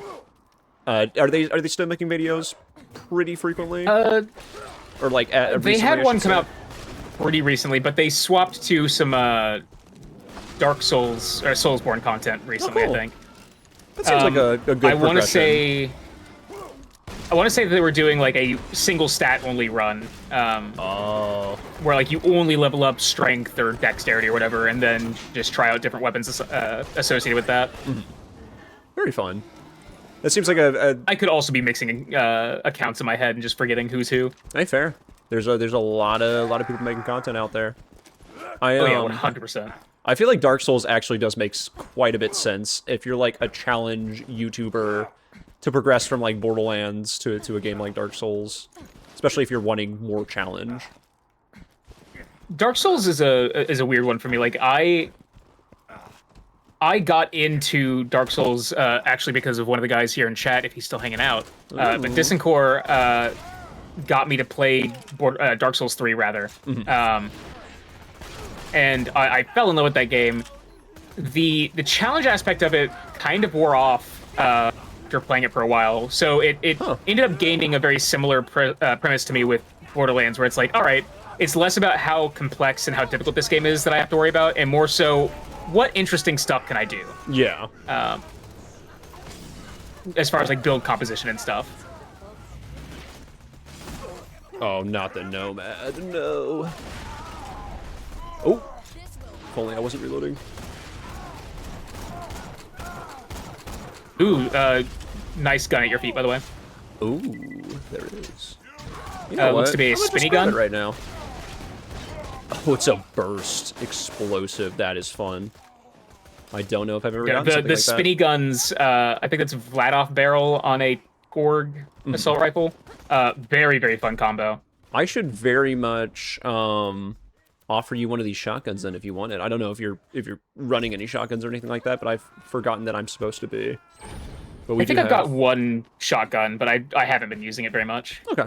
I want to say there's a green chest up here. Ooh, I'm gonna take this. Hey. It's a fire sniper. All yours, my friend. Also, I'm just now remembering Torg. Torg is the gun, the explosive manufacturer I was trying to talk about earlier. I was about to say earlier, like, yeah, you know the guy that like screams a lot in that one DLC? Yeah, it's the guns that he makes. I want you to blow up the ocean. It's such a dumb, line to have, but it's so funny. For them to have brought that back in Tiny Tina's Wonderlands. Right, yeah. Oh my god, I did not realize that's where that comes from. I did not make that connection until now. Because I know exactly what part of Wonderlands you're talking about, too. I see, I never even got that far in the game, so I didn't get a chance to play it, that particular part of the game, but I do remember seeing clips about it, and I was like, yes, they finally delivered on that. Right, yeah. Yeah, it's the DLC of this game is actually a lot of fun if we end up going that route. Oh, for sure. I've only done, I think, Captain Scarlet's DLC. I wonder what the demographic looks like, but I'm one of the few individuals who has beaten Tiny Tina's Wonderlands, but has not played the original DLC it's based off of. Honestly, yeah, I would be curious to see the demographic range on that, because I feel like it would be leaning more towards people who have played the original DLC have beat it than otherwise. But... Right, yeah. And hey, you know what? I say that with shame, but you know we can grow from that. We can certainly. We grow got from that. time. Yeah. I forget the particular route, but that's actually one of the areas that a lot of people will go through to gain early experience in this game. Or at least that was the case before the final round of DLC was released for this game in preparation for Borderlands 3. What is it called again? The terraform or? It's what was it? It was Moxie's? Lilith's. Oh, you're talking about the fight for Sanctuary. Yeah, Fight for Sanctuary. Really? You can go to that early game, straight out of Claptrap's lair, using the teleporter if you have access to the DLC. And literally, you just let enemies die on their own, and you just hang out. You do have to keep it like an eye on a timer just to make sure that you don't hang around for too long, because if you do, it tries to auto progress for you and move on to the next area. And then you are locked out of that farm. But you get access to a gun vendor right outside of the main safe house in Sanctuary that has access to level 7 guns. And then you can just hang out in free farm experience for however long you want. It's also jam-packed with iridium in the lockers there.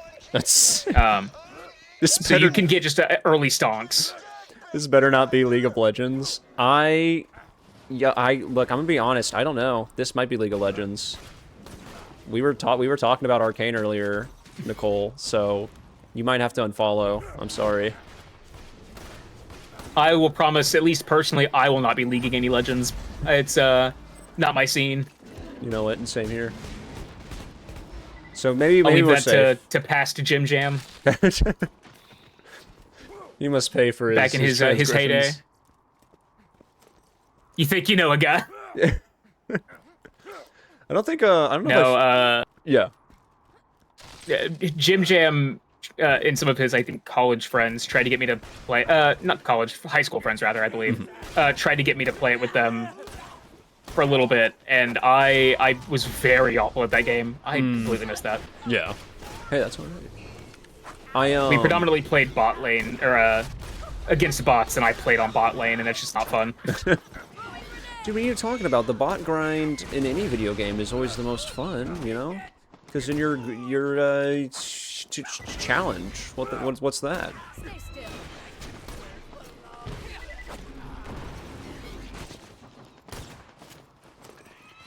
Actually. That's an interesting sensation. Nice little level up there. Lois, what do you mean by interesting sensation? It's a blessing to be awful at League of Legends. True. It's like a sign. Yeah, no, oh god, I like a lot of the stuff surrounding League, like the lore of the world, the character stories and stuff like that. Cannot stand the game, nor most of the community involved around it. Fair. I'm trying to think. There's definitely some... I'll have to get back to you on that. There is another franchise that I'm, like, very much a fan of, or I remember being very much a fan of, but, like, the community I stay away from, you know, with a 10-foot pole. Yeah. Frankly, that's a very common thing, like, increasingly common in a lot of fandom circles. That's a good point. I think there is, yeah, you were saying? Oh, no, I was just gonna say, I think it's a very common toxic through line that has kind of emerged. Yeah. Which I'm sure it's been the case forever, but I'm just more conscious of it. Yeah. No, that's a fair point. Of, like, being like, yeah, oh, wow, maybe the people in this community weren't the best all along, but my, you know, interest in the main, you know, said thing was kind of blinding me, or, you know, causing me to look a different direction than I initially was before. Yep. So the guy with the core is always over here. It's this cycle, I believe. Yep. He spawns there every time. So you can you can go the route of trying to track him down and kill all of them, or you can just take the time, run up to him, kill him, and then jump off the cliff after you grab the core to go back to the respawn point. Huh. I'm curious if I've... You've been challenged to it. Oh, I did not mean to challenge you. Hey, no, it's alright, you know. I know my strength is, you know, it's just tempting to challenge me to such things, but, you know, we'll have to wait. You just gotta test yourself occasionally. Yeah, exactly. How else will I know if I'm truly the strongest siren? Yes. I on the point of like toxic fandoms, around I want to say like 2018 was when I started listening to a lot more rap and hip hop, and I still do to a certain extent, but I found that, you know, in the last 2-3 years I've definitely leaned more towards you know, alternative rock, and I mean really just whatever I'm feeling for the week. But it sucks because a lot of the artists that I was listening to back then, just the communities that have kind of developed since then, I think are, I don't know, stuff that I don't know if I would have been able to get into back then. Yeah, like, quite frankly, I never really got into the rap or the hip hop scene myself until, actually, in the opposite of you, more recently. And even then, I wouldn't say I particularly am very deep into it. Like, I definitely haven't gotten, like, the SoundCloud rapper scene or anything like that. Yeah. It's more like slightly obscure rappers every once in a while will pop up. I'm like, oh yeah, that's cool. Yeah. But yeah. It's not a genre I typically go out of my way to find. It's more so if it's featured or if I find it by accident, I'm like, oh cool. Yeah. That exists. You're going on the liked playlist. Congrats. It's an honor. Welcome to the spot, team. Blue. Oh, you can have that's that. actually a pretty decent. I'm scared of grenades, so I'll let you. Throwing stick and burn. It's all right. I think. Well. Hey, you know what? We're gonna survive. We're gonna survive and thrive. Gavin is a SoundCloud rapper. I am. I just don't have SoundCloud, unfortunately. I can neither confirm nor deny. I just don't go on social media anymore or interact with communities. Yeah, I'm pretty well in a similar boat. I think that's the right call. Yeah. Like, the best conversations I've been able to have about, like, music are one-on-one, mostly. Like, with you right here, or, like, you know, with people I've met. Because sometimes when you get into, like, a community discussion, you know, it can very much, I think, become one-sided pretty quickly. Well. And if, you know, said toxic side is able to win over enough people quick enough, it you know, you kind of just lose steam in any kind of engaging conversation about said topic. Yeah, there we go. No, 100%. I don't know. Music is also one of those that the fact that there are such toxic communities around it sometimes is kind of baffling to me. Yep. Given that, you know, there is no objective nature to music. Music is fully subjective. Yep. Yep. And for some people to get so ingrained in, like, no, my opinion is the only correct answer is incredibly weird to me. It is unfortunately weirdo behavior. I have to agree. The oh wow, car trunk.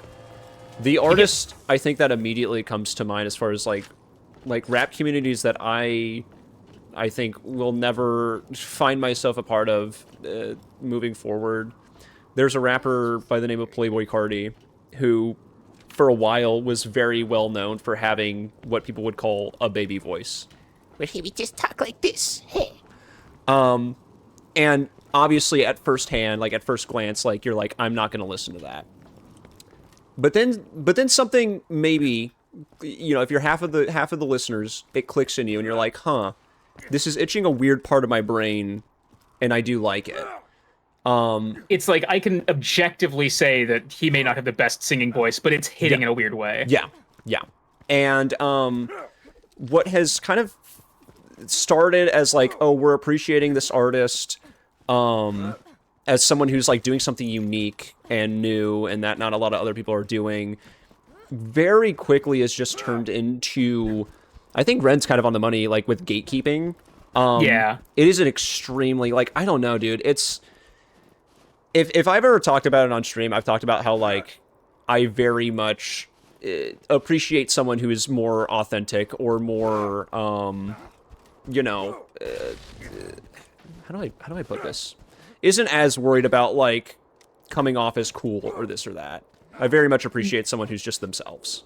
And Yeah, not as concerned about posturing for approval. yeah, and unfortunately, to my knowledge, Playboy Cardies are the, you know, exact opposite of that, where it is all about, I could put it more eloquently, but just like holding up this, I don't know. I'm doing a great job of describing my point here. You know, the point that I brought up in the first place. Listen, man, I the exact same way. We're a bunch of rambling fools in this instance. Dude, words? What the heck are Words are those? hard, man. Words are hard. Words are overrated. Let's just feel this one out. Let's just. Why feel this use one mini out. word when few word work? Yes. No, genuinely, though, like it's one of those things where, like, on the subject of like the gatekeeping and the posturing, it's weird to see a group of people who get around an artist and are polarized to one extreme or the other, where it's like they're either the best because of their uniqueness, or they're the worst because of the uniqueness, and it's there's no happy medium there. Yeah.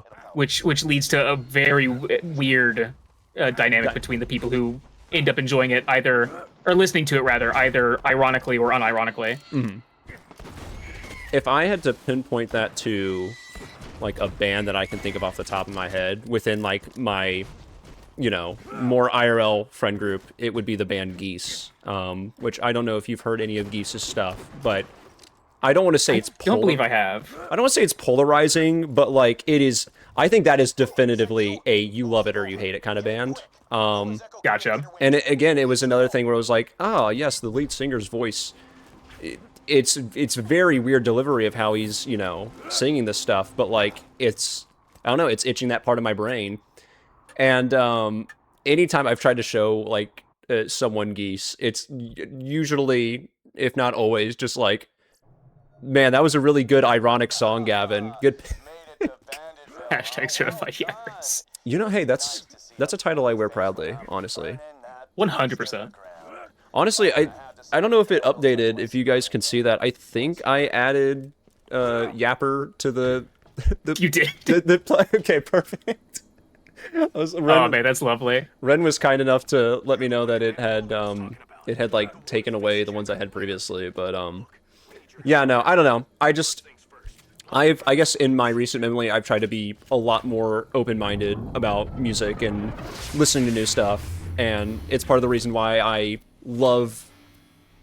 Ooh, yummy shotgun. It's one of the reasons why I love that everyone is enjoying and contributing to the guild playlist as much as they are, because I've gotten to find a lot of awesome stuff that I probably wouldn't have found on my own accord, at least for, you know, quite a while. And it's just really cool to get to see people be like, hey, I really like this song, I'm going to share it with you. And, I don't know, it's simple, but it's cool. There, kind of backtracking slightly on the subject of like rappers. Yeah. There's an artist that I've put in the guild playlist by the name of Ren. He, I wouldn't say I enjoy his voice as much as like other traditional artists occasionally. Come on, Jessup, do your thing. He's weird. Like you have to get him to trigger to walk over here and open the door, and sometimes he just refuses. He was in the middle of a Family Guy cutaway. It's understandable. Yeah, he was on his smoke break. But no, talking about Ren. Yeah, Ren is one of those artists that I love the lyricism from them. I love the instrumentation choices.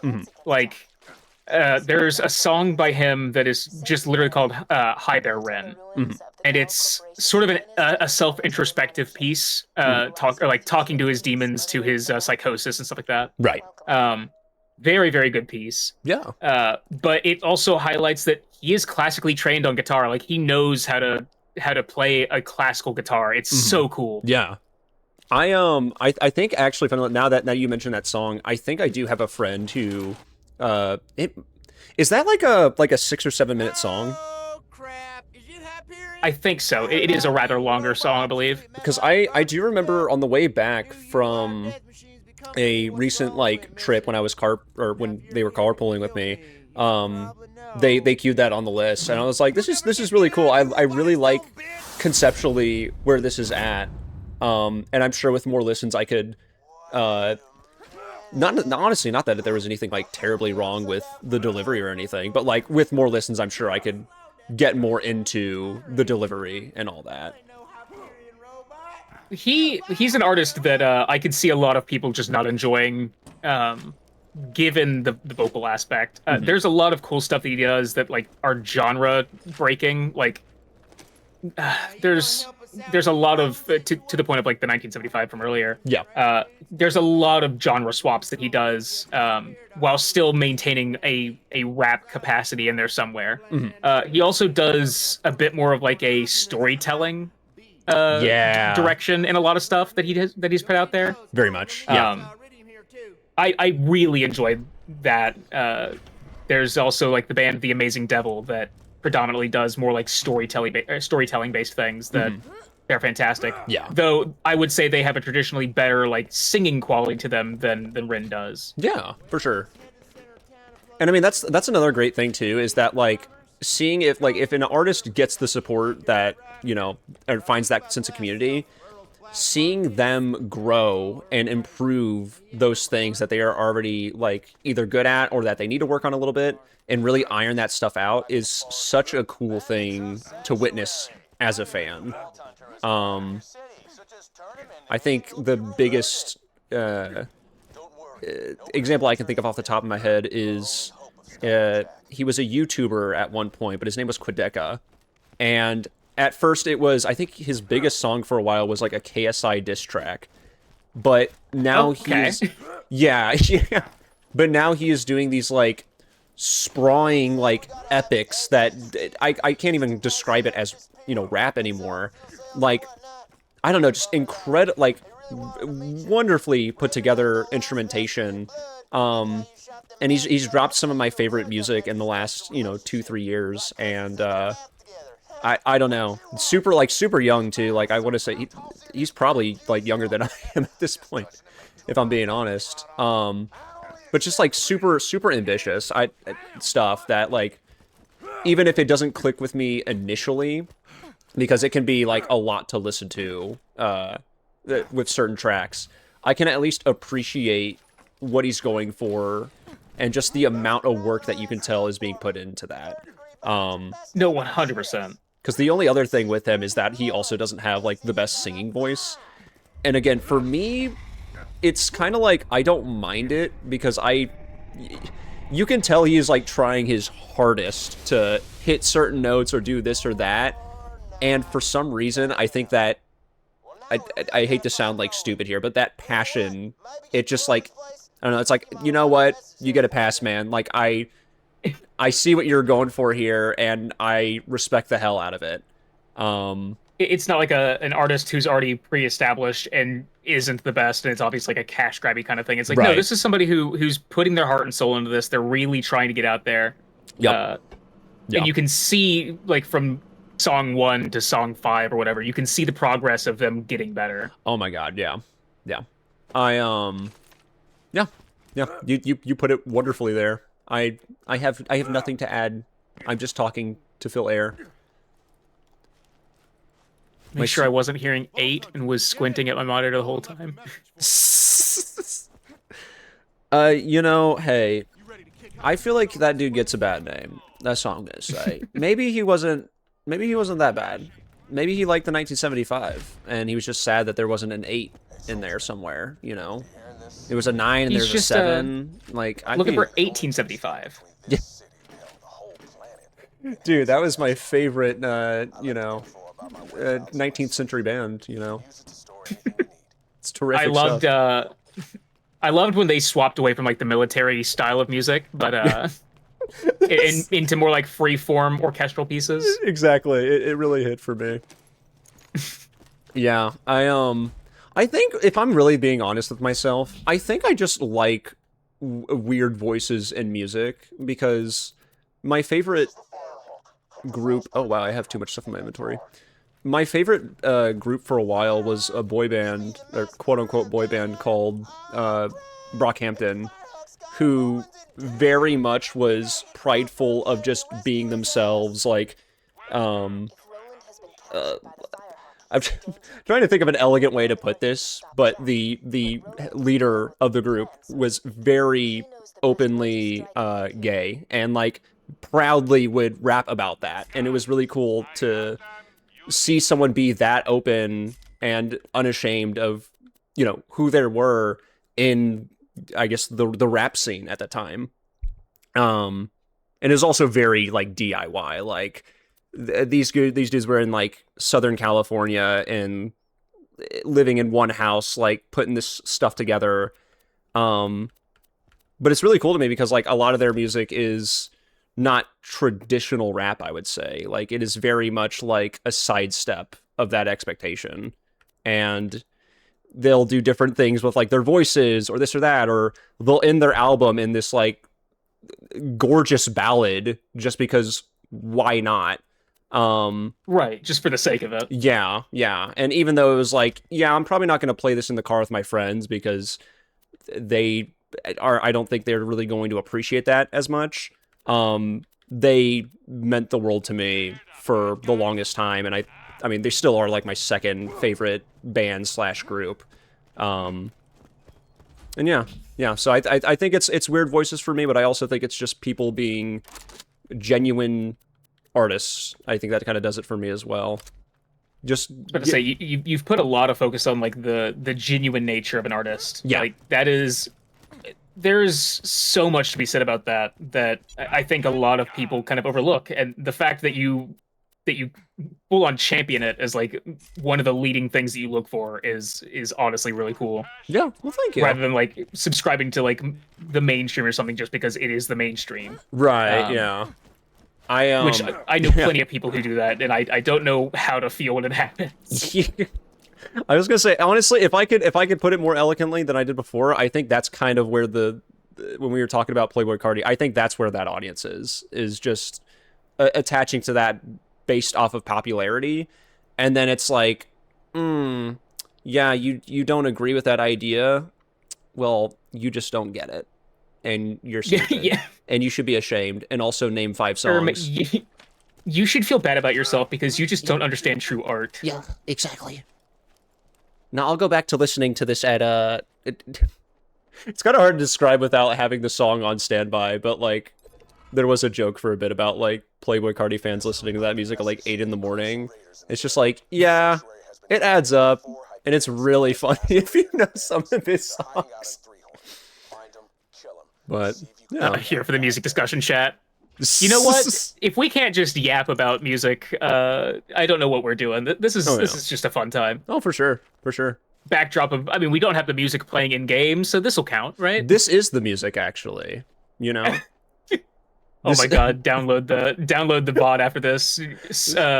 Pull the audio samples from it and just have it go like loaded in as the audio track for all the music in the game. Well, you know, as Nicole suggested earlier, I need to sample, you know, the Pikmin out-of-tune guitar and the Oh my Army god, yeah. horn. I'm just gonna have that randomly play in the background as we're talking, and I think it's gonna go platinum. I think Nicole called it. I think it's gonna go platinum, dude. No, 100%. I can't wait for the Pikmin-based jams. It's gonna be a great time. Alrighty. Where to now? So, I picked up Assassinate the Assassins. Mhm. It's a pretty good run to get some XP. It also has some pretty nice, like, what's the word I'm looking for? Dedicated drops. So, like, each of the assassins has a particular type of gun that they can drop. One of them drops a pretty good pistol. One drops a specific shotgun. One drops a really, really good sniper. But they all also have the chance of dropping a legendary assault rifle and some skins and stuff. There's a lot of really cool stuff. Yeah. That's funny. Whether or not we'll actually get any of it, we'll see. But Right, yeah. it's also funny. just, like I said, a good area to level up. Yeah. It's funny you mentioned that because I know exactly the quest you're talking about too. I'm trying to think if I've ever pulled a legendary or anything like that from them, or like anything unique that I can think of, and I don't know if I have. But that is really good to know moving forward.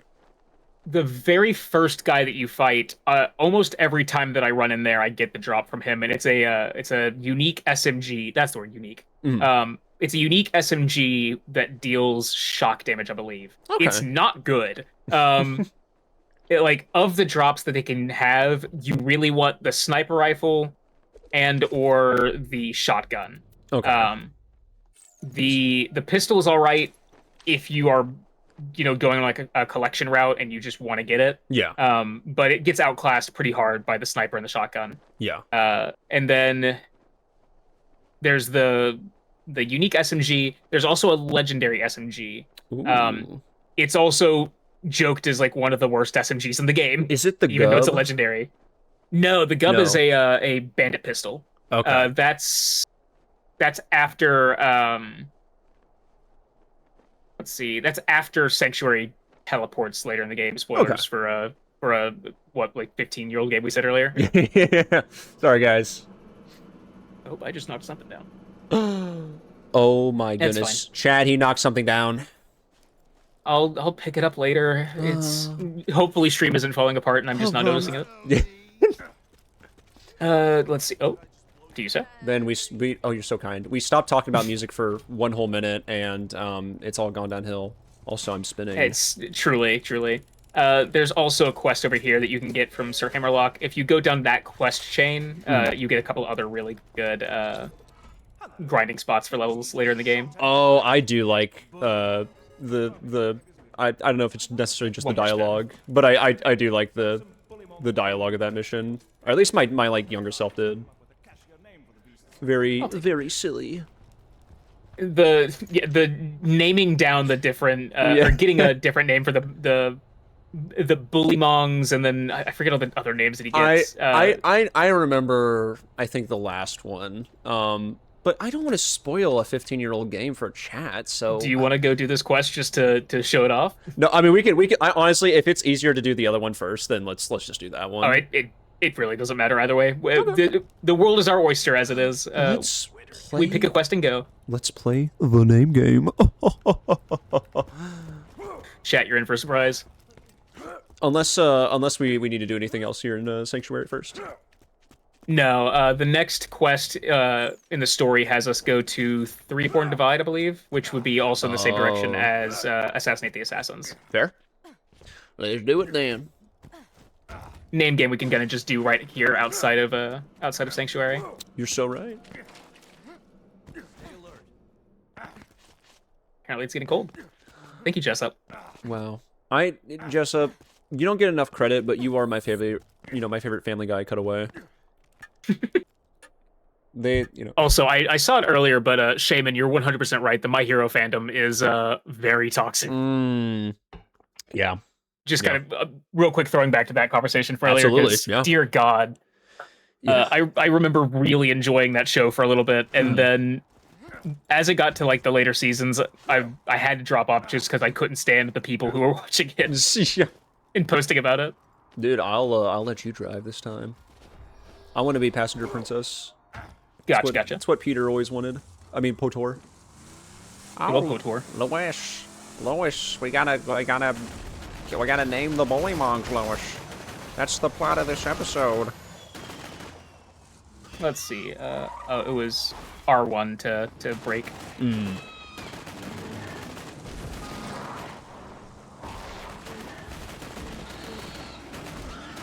Yeah, it's really funny. I think someone on the way back from our group trip recently was actually talking about that. Or like it came up in conversation, and they were like, yeah,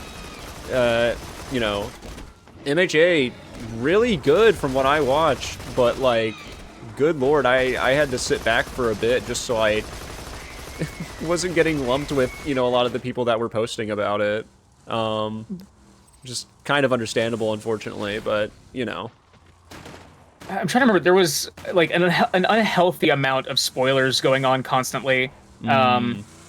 People just couldn't respect the rules on that one, and I want to say there was also, generally speaking, just a really bad amount of, to kind of go back to just general toxicity. Like my character is the best character because I said so kind of thing, or XYZ, like whatever happened to be the most idiotic or how do I want to phrase that? Talking point. Also, like the lowest stake talking point. Yeah. Night, Lil. No, that's fair. Like, would you consider them nothing burger conversations? Yeah. To an extent? Yeah, like, I think but like so. getting really heated and divided about it? Oh, 100%. Like, there's no reason there should have been as much, like, actual genuine rage that people were experiencing over that. Mm-hmm. Oh, cool, you found something. Oh, do we have to break a new pile out of the bar? So we shot them rather than interacting with them. Fair. Naruto having a lot of that, too. Yeah, I wasn't, unfortunately, or maybe fortunately, a part of that community, I guess when that was necessarily airing, or, I mean, I don't know if it's still airing or not, but, yeah, it seems like there is a lot of, general anime that holds a pretty rough community around it. I'm trying to think, is DBZ too bad? Because I feel DBZ got really bad into, like, the power scaling of everything. It was, like... Yeah. Constantly trying to be like, my character is better than your character because, X random reason that happened in one throwaway scene. That's very true. People do make things up just to be bad about when they have nothing else going on. I was gonna say, because funnily enough, I feel like out of all of my friends who were into anime, I feel like the ones who were the most passionate about DBZ were the ones that I grew, like, that went on to become some of my closer friends in general. And I am not someone who's very intertwined into DBZ, even though it was one of the first, anime that I did end up watching. So I wasn't sure if the community really followed suit in that, or if that was just like an isolated case in my instance, but... I think generally speaking, DBZ was a little bit more, or a little less toxic, rather. People were... Generally, it ended up being more so that Goku could beat up X character from any other anime for whatever reason. Right, yeah. More so than, like, toxicity within its own fan base. Yeah. People generally came to similar conclusions regarding that franchise and the power scaling within it.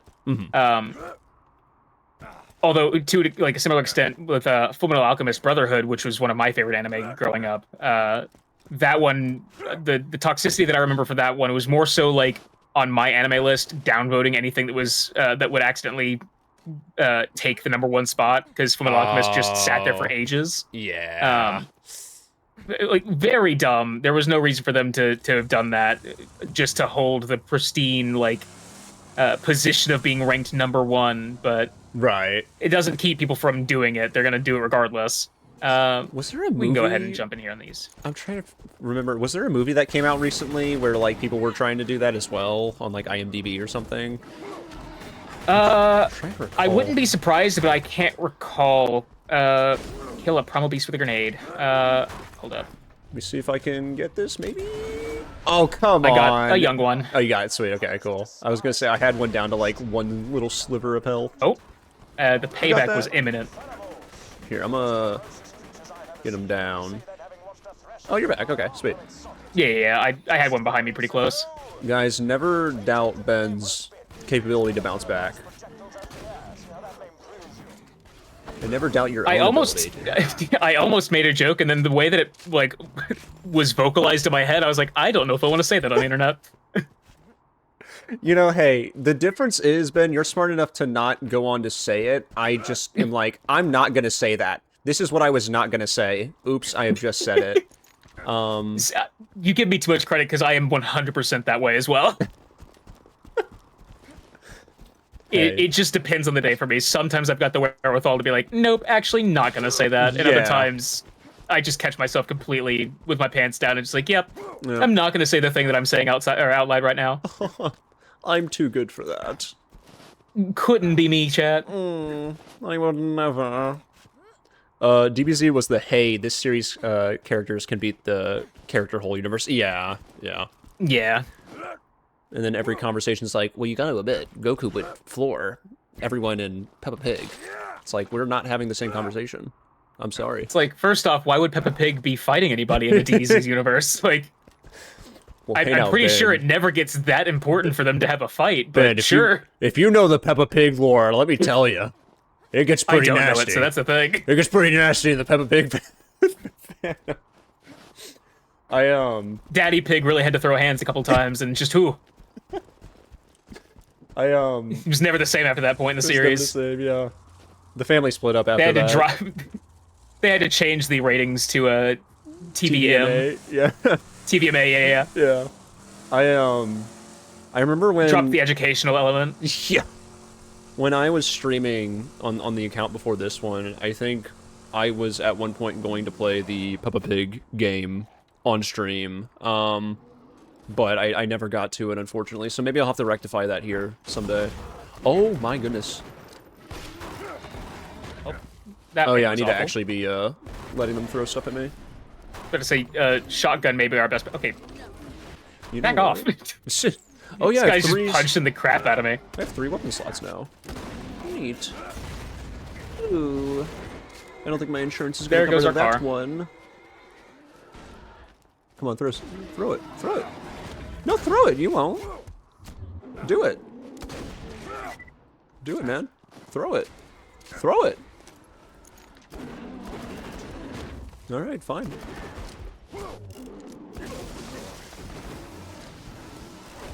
I missed it every Totally single alive. shot. Throwing the grenade to weaken him a little bit. I appreciate that. All right, let me see if I can gain a little distance so I can get some of these projectiles. That's kind of the problem with this one. Depending on the spawn that you get, sometimes... Okay, there we go.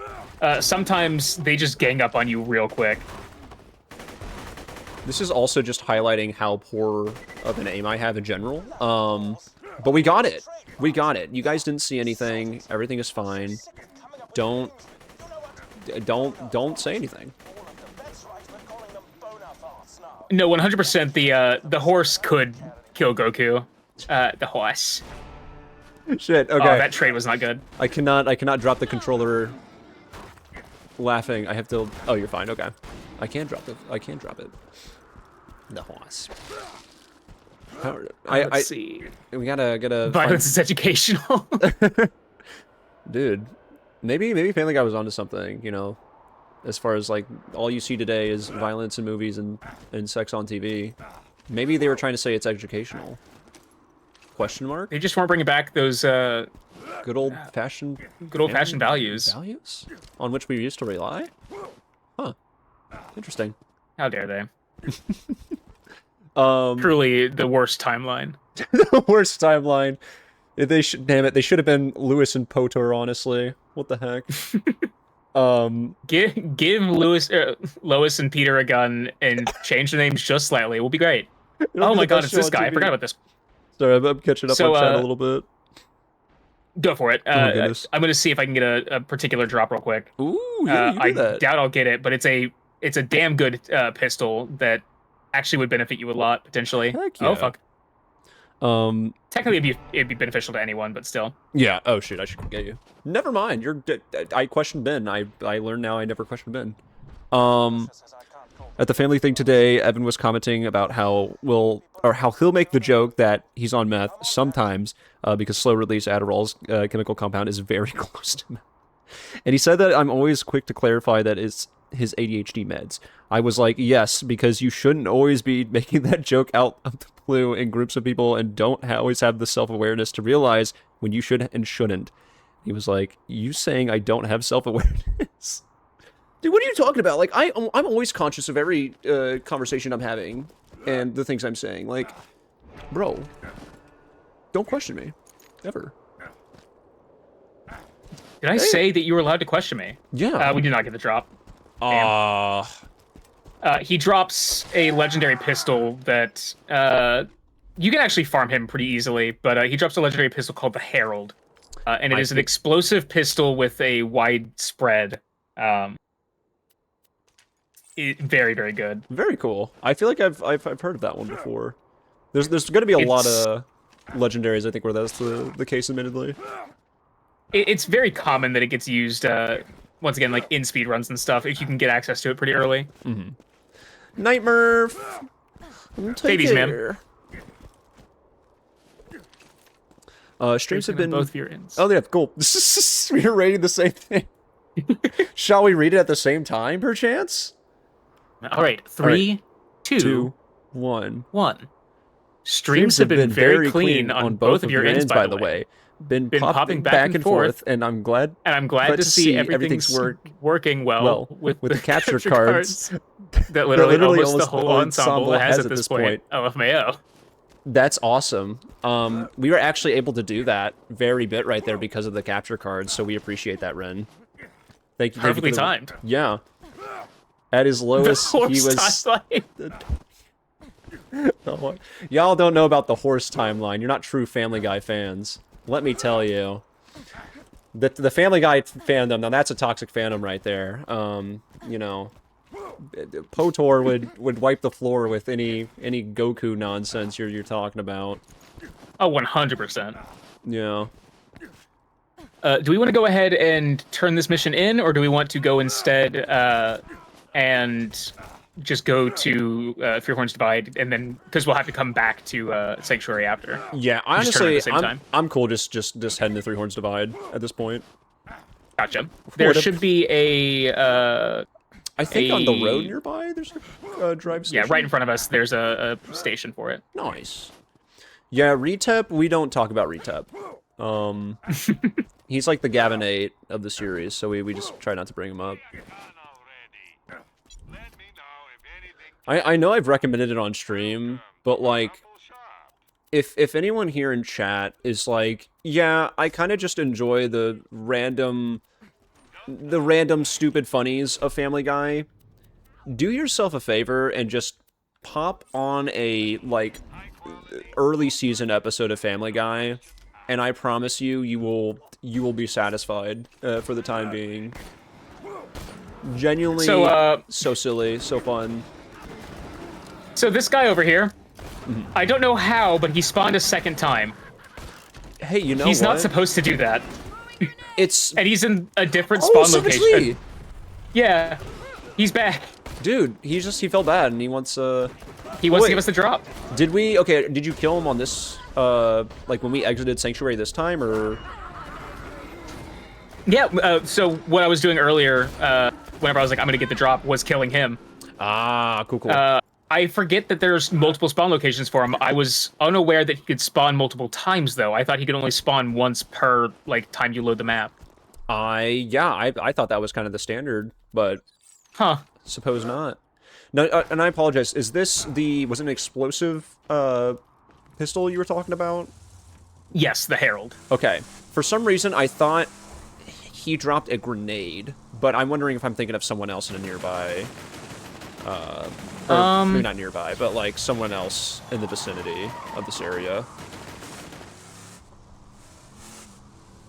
Let's see, turn on the right quest.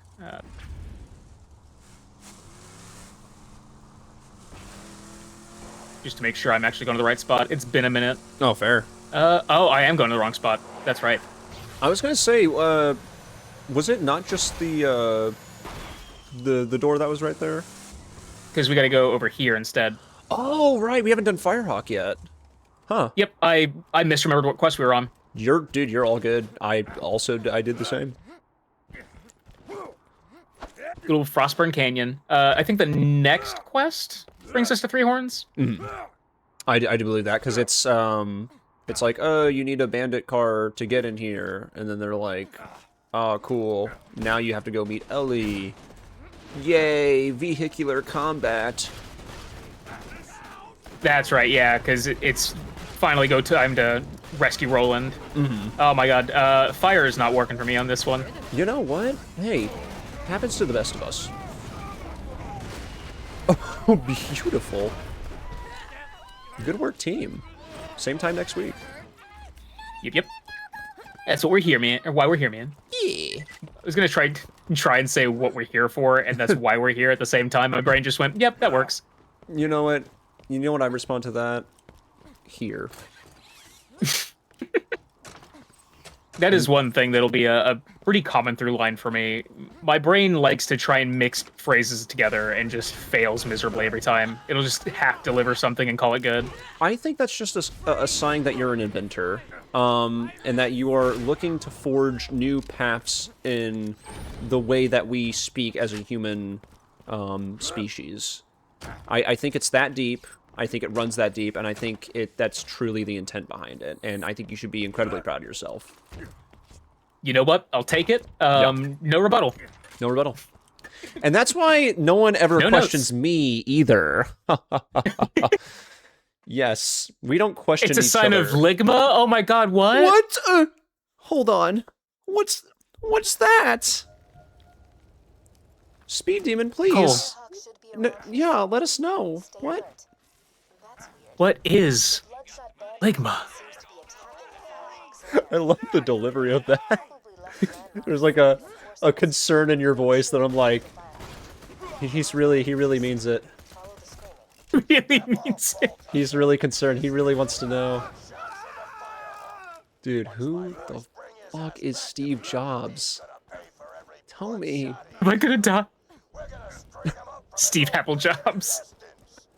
Well, that was Man. needlessly graphic. I'm just, If I'm gonna die, I need to know. Gotta get my affairs in order, man. I haven't even got my will written out. that one was just Steven from- Jobothy? Jobothy. You've heard of Himothy, now Jobothy. Your favorite duo. Oh, man. Introduced late into the To the into lore. this into the lore. Stephen Jobber. Hold up. Steven Let me run that shit back. Jobberverse. Stephen Jobothy. Stephen Jojangles. Ooh.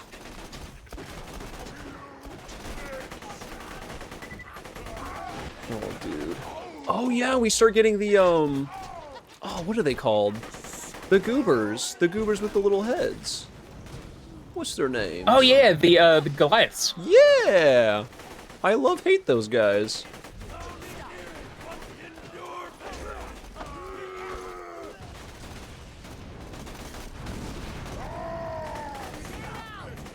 I don't think I even know him anymore. It's a lot to process, Nicole, and I still am not. if you gotta take a moment to, get your thoughts in Oh. order, it's understandable. Oh, cool. We've enraged him. Yeah. Dude, what do we I don't. get?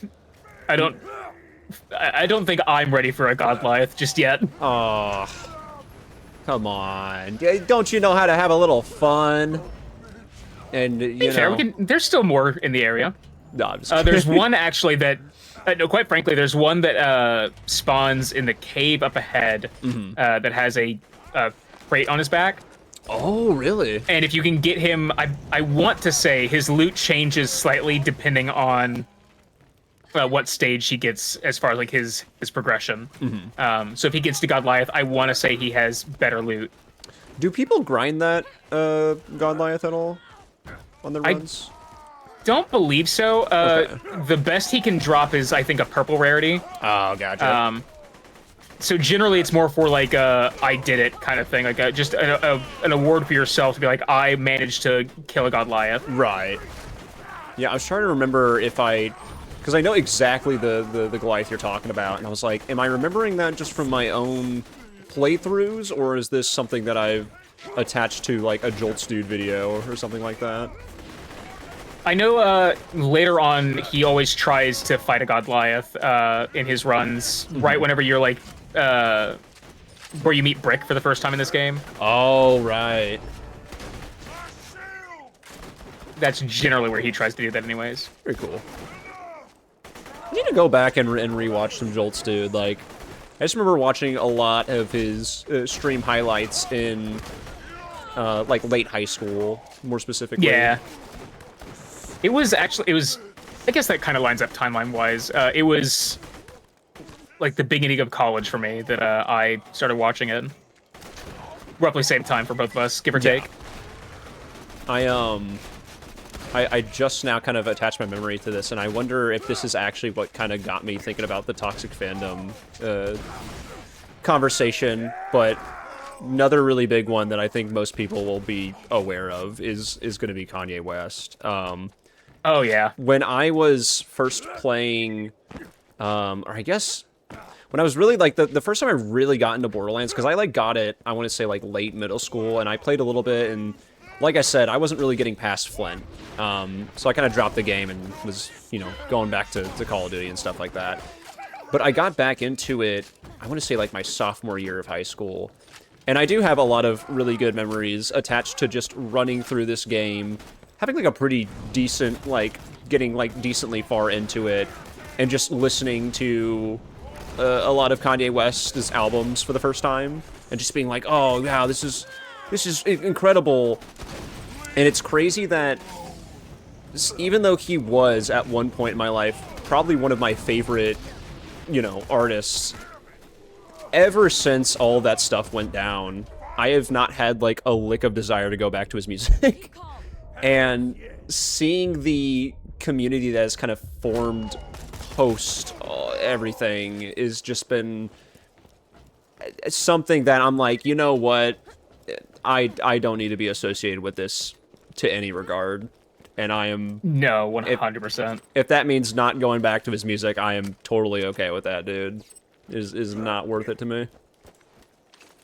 I'm trying to remember. I think I'd heard a couple of his songs, but I never really got big into him or like whenever he was really popular. Mm-hmm. But no, like especially whenever all that drama started coming up around him, I was like, yeah, no. Yep. That just further solidifies my choice to not listen to him. Like, Yeah. it's just, I don't know. Yeah. It's a shitty situation. It's one of those things that you can't get around it. You can't separate the art from the artist at that point. You're like, okay, nope, I just gotta accept this for who he is. I fully agree with that.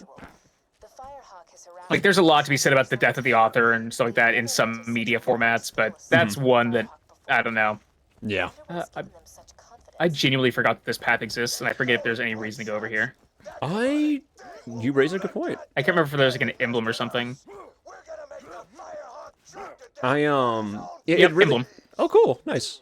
It really sucks because like genuinely the thing that's like I have to admit here is that I think listening and getting as into his music as I did back in the day, I think it got me to start listening to more stuff that was out of my, you know, box.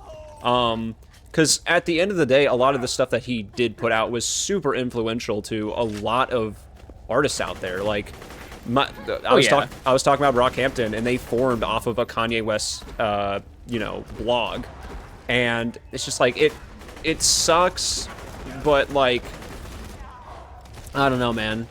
Even with that amount of credit to like how it developed my music taste going forward, it just like that doesn't grant you immunity from saying the atrocious fucking shit that you were saying, man. Like, it just, I don't know. It don't work like that, in my opinion. No, you don't get just a free pass to say whatever you want and be just a deplorable person just because you influenced a musical genre or just made or influenced artists as a whole. Like, a lot of people think once they've gotten to a point where they have any amount of accredited fame or anything like that, where they are just safe and free from criticism, and that's just, I don't know, that's a weird way to, or a weird place to find yourself in. Oh, for sure. I'm gonna run off to the side here because I think this is the path I'm looking for, but there is a unique SMG that spawns here every time. Ooh, is it fire? It is just a regular. It's supposed to spawn here. Maybe it's a different puddle. Different puddle. I'm dumb. It is just a base Okay. SMG, regular damage.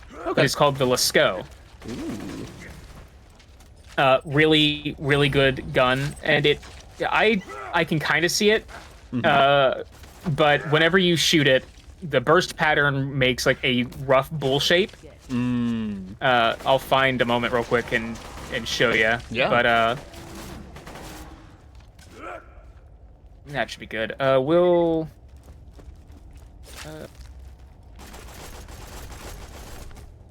Yeah. Just kind of like a very loose bull shape. I think it's supposed to be in reference to some cave paintings. I don't know for certain on that, but Yeah. I want to say I remember hearing something along those lines about this gun. Neat. Which actually, now that I think about it, makes more sense looking at the actual weapon skin itself. Oh yeah. Like, Yeah. Let me. I got your stream opened up here. it vaguely reminds me of like, yeah, I can see animal prints on like where the receiver's at, Right. and Like a little cave- bit on the stock. Yeah. Very cool. But yeah, neat little gun. There may actually be like Lascaux Caves or something like that has some wall murals that I'm just not aware of.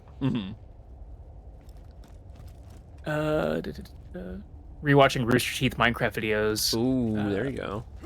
I didn't get into a whole lot of the Minecraft. Well, actually, hold up. Let's backpedal that real hard. I was into the Minecraft scene for a little bit, but the YouTubers that I watched, all of them ended up being deplorable human beings. Yep. For the most part. Yep. Sky Does Minecraft was my favorite YouTuber for the longest time, and I like for a good chunk of time really enjoyed his content, even whenever he started like branching out from Minecraft. And I was like, yeah, this is fun. I like where he's going with this. Can get behind that. Yeah. And then the stuff came out about him and his girlfriend, wife, whatever the relationship situation was there. And I was like, oh, this isn't good. And then he got into like a weird thing with KSI, I think. And they started doing like what's the word? You even said it earlier, and I'm blanking on the diss tracks. Yeah. Started doing like diss tracks against each other. Yeah. And I was like, okay, this is a bit weird. And then the more I ended up hearing about his personal life and the things that was going on, I was like, okay, yeah, no, I'm Can't attach good. myself to that. Yeah. Got rolling, huh? Can't get behind that. I don't know. Yeah. The only Minecraft YouTuber, if we can even say that I think I ever got really into was Tobuscus when he Yep. did the Tobuscus games, and I really got into that Minecraft series. But you know, I think a lot of people probably know his tragic tale at this point. So what a fall from grace that is, unfortunately. It is one of those things that, like, I feel has become a very common thing. A lot of the earlier YouTube stars, quote unquote, ended up having something like borderline, like unforgivable, that they either did or said or were associated with, and I hope and pray that I don't see that kind of trend happen again with a lot of modern YouTubers and content creators. I hope that they learn from the mistakes of the people who came before them. But there was a large trend of a lot of the big names just kind of really falling off. Yeah, I think. Night, Nicole. Have a good night. Thanks for stopping in.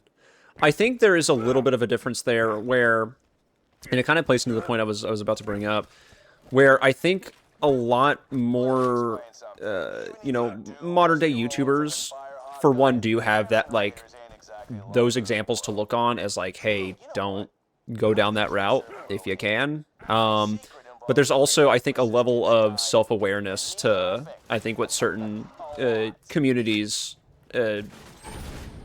just like a general self-awareness that I think keeps certain YouTubers in check.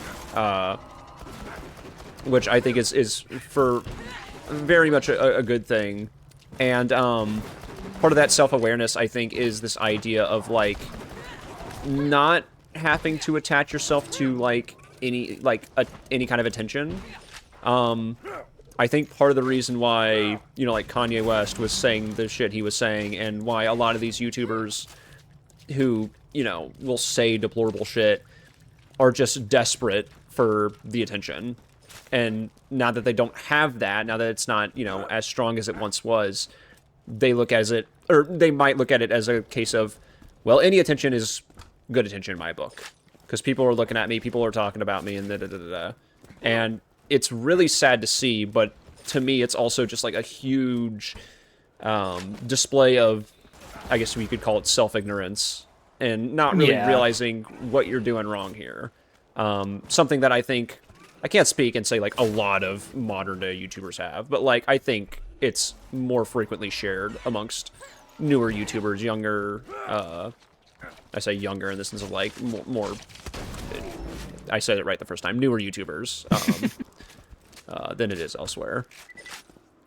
Ironically, I mentioned Rin earlier. Mm-hmm. One of the songs, I think I added it to the guild playlist, called Money Game Part 2. There is a line in that song that is something along the lines of, it doesn't matter what they say as long as they're saying your name. Yep. And it doesn't matter if they hate you as long as they say your name. I think it's the line. It's something like that. Yeah. Yep.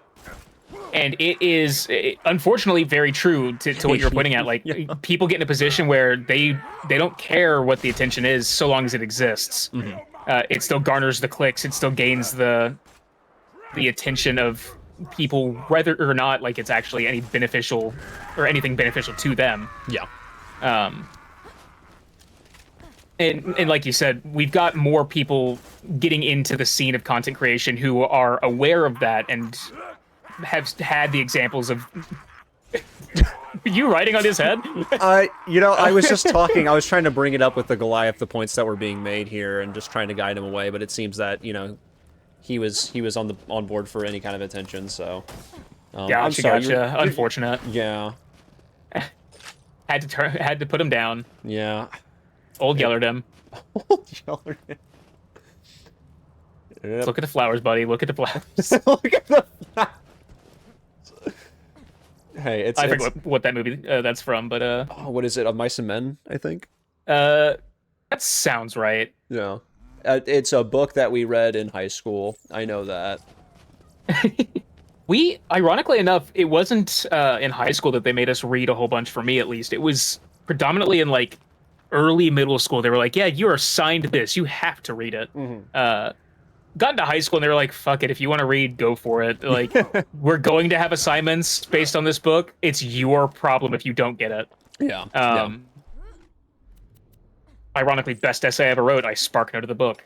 Dude, fair. To my own fault, I decided I wanted to read like the original version of Les Mis for my senior book report. Mm-hmm. And I don't know how familiar you are with Les Mis.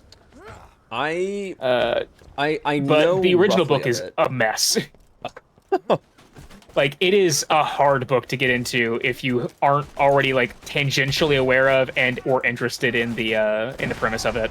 You have to be a real fan. You have to be able to name 5 chapters.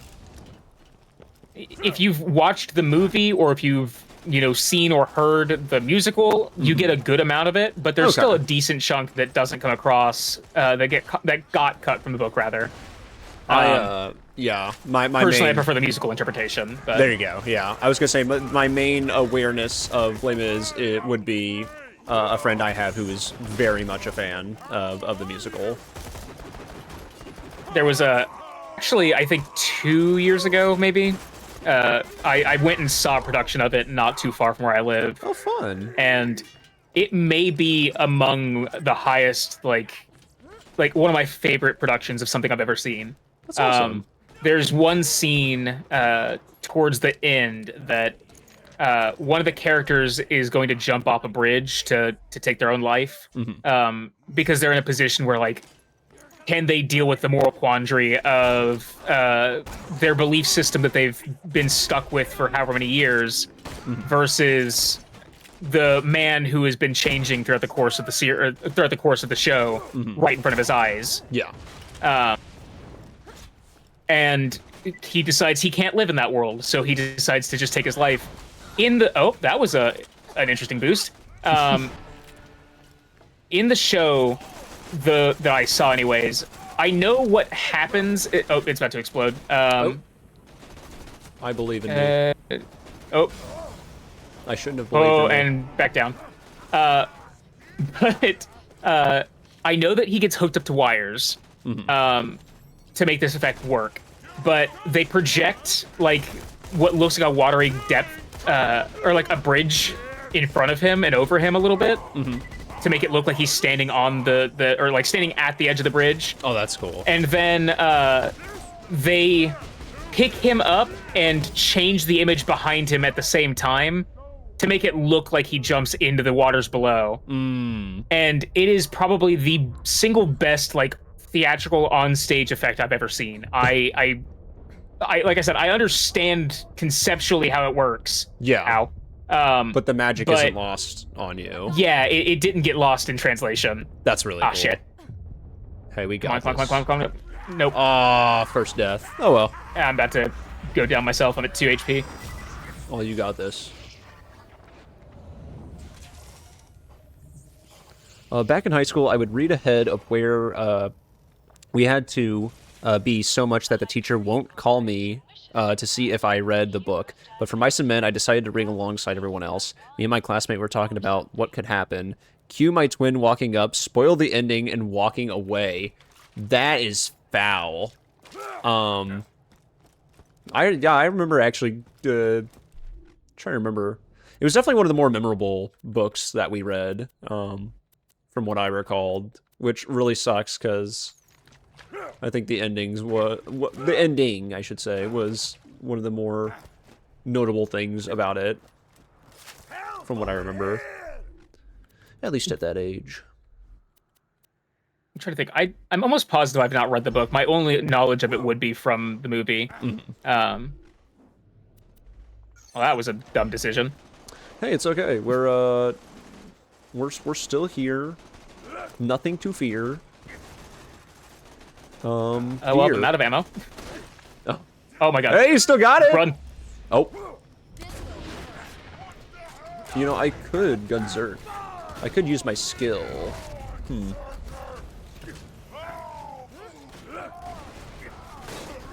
Yeah. That'll show them. Also taking a look at time. Oh yeah. We're about 10 o'clock. Yeah. Is there... I'm trying to think, because I know Borderlands saves can be a little weird.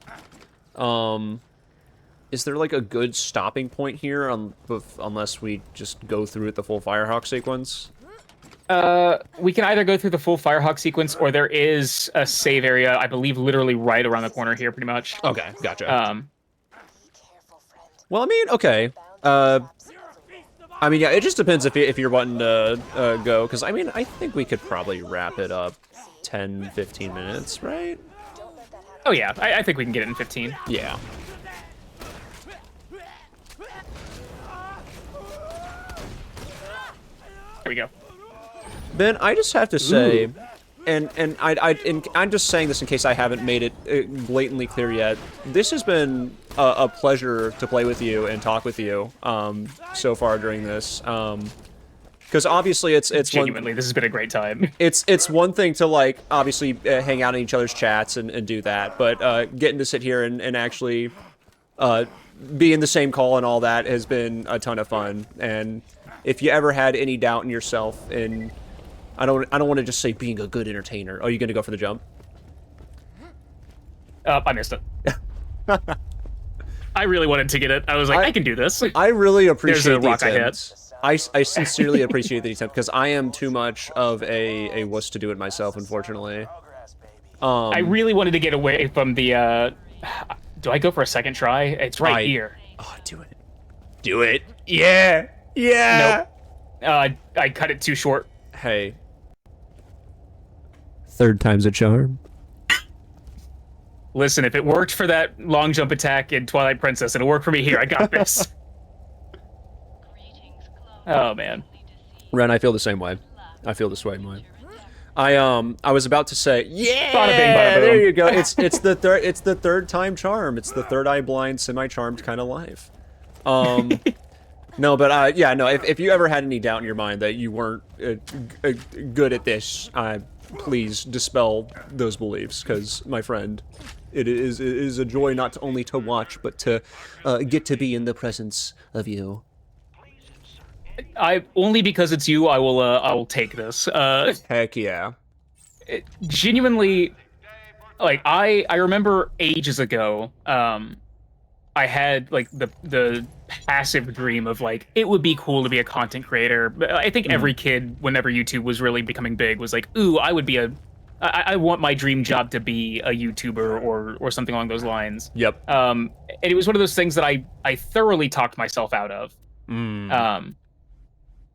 So kind of getting to relive that in a way, and having you guys to interact with and to watch and learn from, it's been truly a blessing. Because I mean, to your point, like I gave Rin her flowers in the chat the other day, but same. I need to give you your flowers as well, because if it weren't for you, no. I would not have taken this first step to try streaming. You know, Quite frankly, the combo of both you and Rin are genuinely the reasons I started. hell yeah.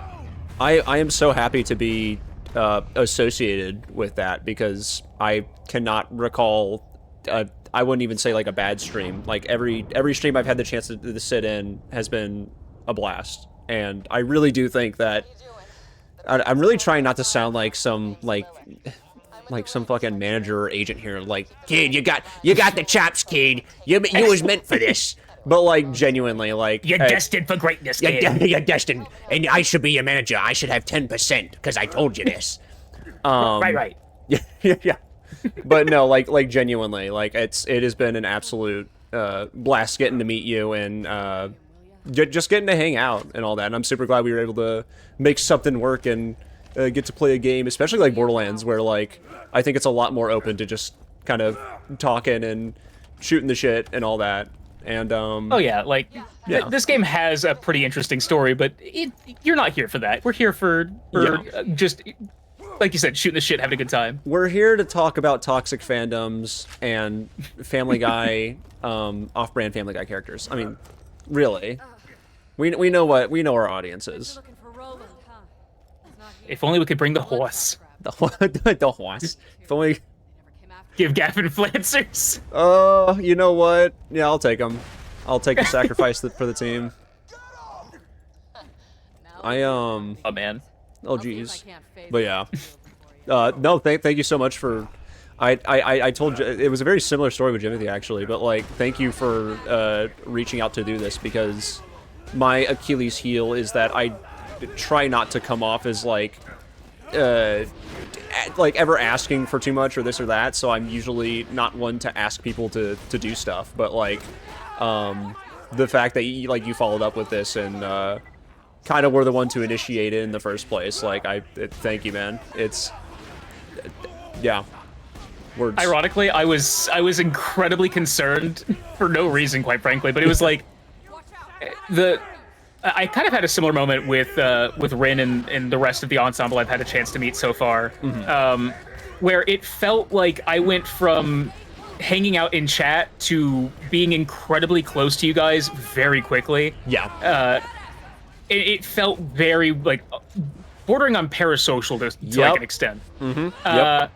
And I was like, I don't want to make things weird. I don't want to run the risk of things like moving too fast and then I mess something up. And so whenever I reached out, it was like, this is more so just me gauging interest. If you're actually down, sweet. If no harm. Yep. Like I totally understand. And to that point, like you were incredibly receptive of it. It was super cool. Yeah.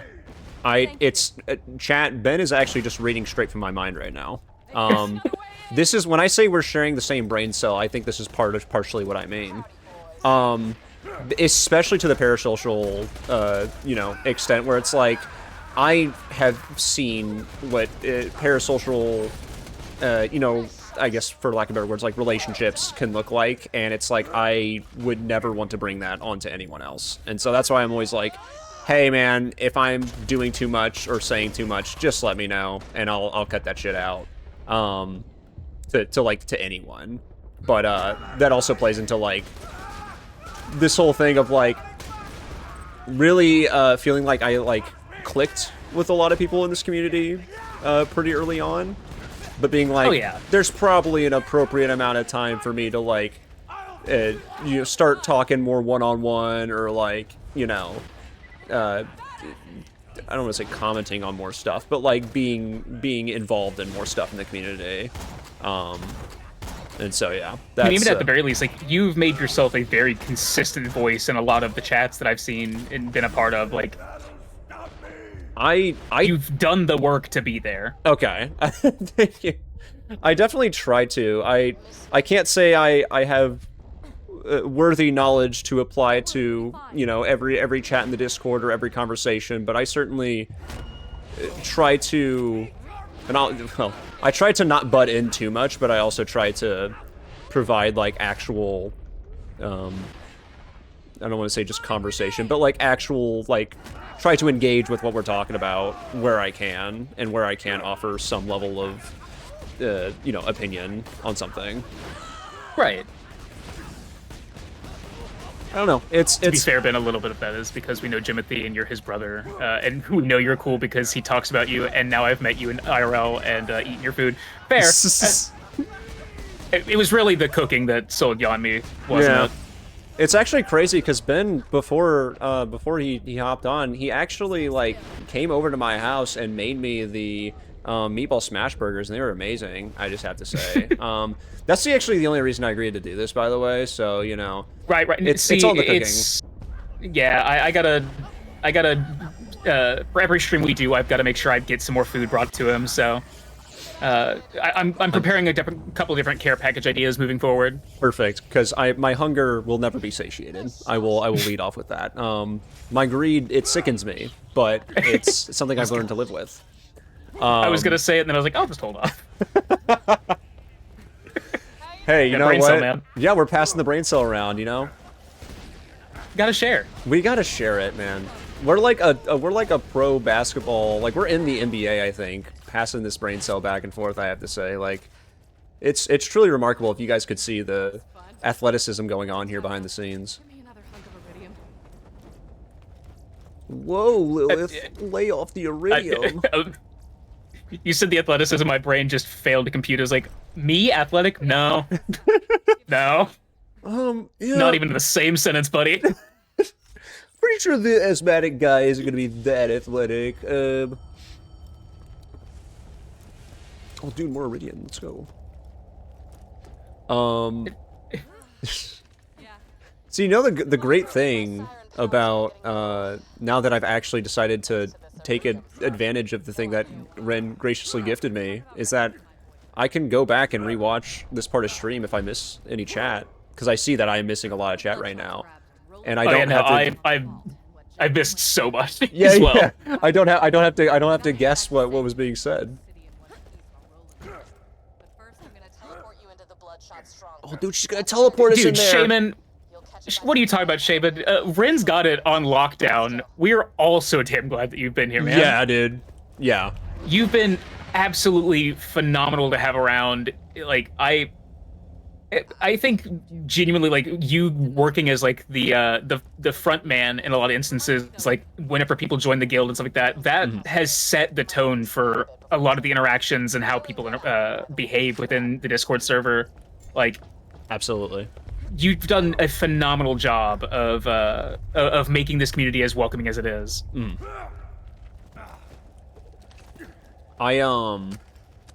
Yeah, I don't know. I just do not have anything of value to add onto it because I would just be shaking my head aggressively. Yeah. Shaman, if you've ever questioned, like, whether or not we enjoy your company, it is, brother, never question yourself on that ever again. And also tell your past self to not question yourself on that, because I don't want to invalidate your feelings here, but it is rooted in nothing.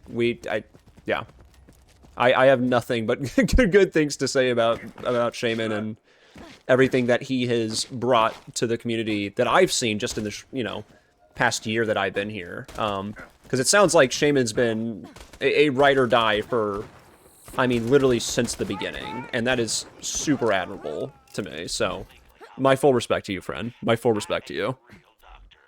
God, same thing. I can't add to that. Like 100%, man. It is insane. Just the commitment that you've shown, just being here for everyone. Like, I don't know, man. Yeah.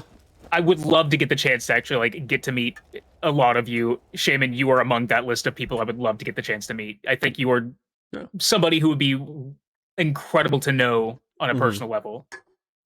Also, Shaman, I appreciate the enthusiasm. Don't slap your past self. Maybe just pick him up and shake him, and then gently sit him back down. And maybe I don't know if that'll get the message across, but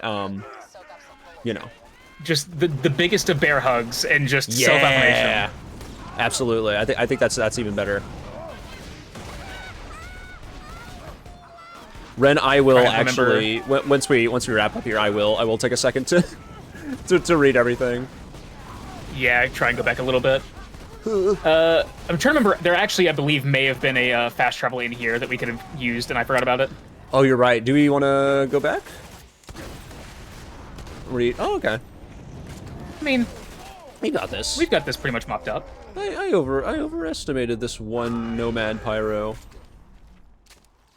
In all fairness, early game the Nomad Pyros are a little insane. Yeah. Yeah, we can run back to Sanctuary real quick. I can drive if you would like to catch up on chat real quick. Oh, that would be fantastic.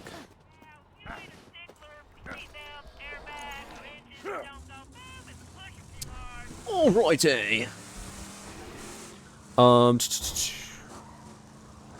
As for Gavin, you were very fun to talk with. Also, I am still so incredibly glad you dug to find our Night in the Woods streams. Just very glad to know y'all. The feeling is mutual, Ren. The feeling is absolutely mutual. I mentioned this before, but I get really worried about coming off as parasocial a lot of the time myself, but I do genuinely care a lot and hope that it makes it less parasocial. I don't think I've ever... And maybe this is just because I've viewed myself as possibly being parasocial to that extent. I don't think I've ever viewed you as being parasocial myself. That's just me, but, that's my thought. Best way to enter the heart is through the stomach. Fair. I think I have to get that tattooed on me now. But no, I really... On the stomach? Or on the heart? On the stomach. Both. Half of the phrase is on the stomach, the other half is on my heart. I'm sure that medically works. There's no concern with that, I think. Have the beginning on the stomach, the last part on the heart. Yeah. You must however the catchphrase, however the phrasing goes of even at my best, you must have me at my worst. Even on my stomach, you must have me, or even on my heart, you must have me at my stomach. Something along those lines. Let's see. Phrase on Ben stream right now for his viewer count. Much appreciated. Although I think we figured it out previously that the viewer count is combined when we do shared streams. I think so. Yeah, I do think so. Though, if I was gonna say, I should have said this at the beginning of the stream. If for whatever reason it isn't, y'all go to Ben's side. I'm chilling here, dude. The last thing I need to be worrying about is the numbers myself. We want to get Ben to affiliate, so get on over there. Let's see. For a while, I had a role called Welcoming Committee, basically just for sharing. Anytime I see any of y'all hop into chat, either in stream or Discord, it makes me actively grin, and I hope that y'all hear that in my voice when it's on stream. I do, personally. But that's just because I'm so attentive and such a wonderfully noticing person. And literally, Shaman's been here since the very beginning. I did do some very English. Very mild solo streams a long time ago with no commentary, but those don't really count. When we first kicked this off with Danganronpa 2 collab with Nep Queen and Arts, Shaman was there, and he never left, and I'm so grateful for that. Ignore my inability to read there. But yes, I was gonna say following up with that makes me feel significantly better. Like, I've not really had a reason to ever view you as being parasocial myself. So take with that as you will. Words be hard indeed, Shaman. Yeah. Let's see. Because it like shows it on the number, but I'm not 100% sure if it counts for affiliate counting. I have to look into that. Okay. Cool. Yeah. I mean, nevertheless, go to Ben. You guys actually shouldn't see this side of stream because there's some pretty devious stuff going on over here. AKA, I am chugging a Mountain Dew Dirty right now, and I don't think that's safe for Twitch, honestly. So it's probably all gonna get taken down. So you might as well. TOS. Oh, damn. Yeah, you might as well just go to Ben's side here. It's a better investment, I think. Are we okay? Did it save right here, or do we have to? Oh yeah, no, it's right there. How did you guys like the Mountain Dews? Dude, I quite liked it. I quite enjoyed it, and I think I will be getting more. I was gonna say if I can find some, but I've been seeing these sitting on the shelves for a minute now. I just was late into trying it, but this was delightful. Well, everyone, I think this is where we, I believe, call it a night or whatever. But thank you so much for hanging out.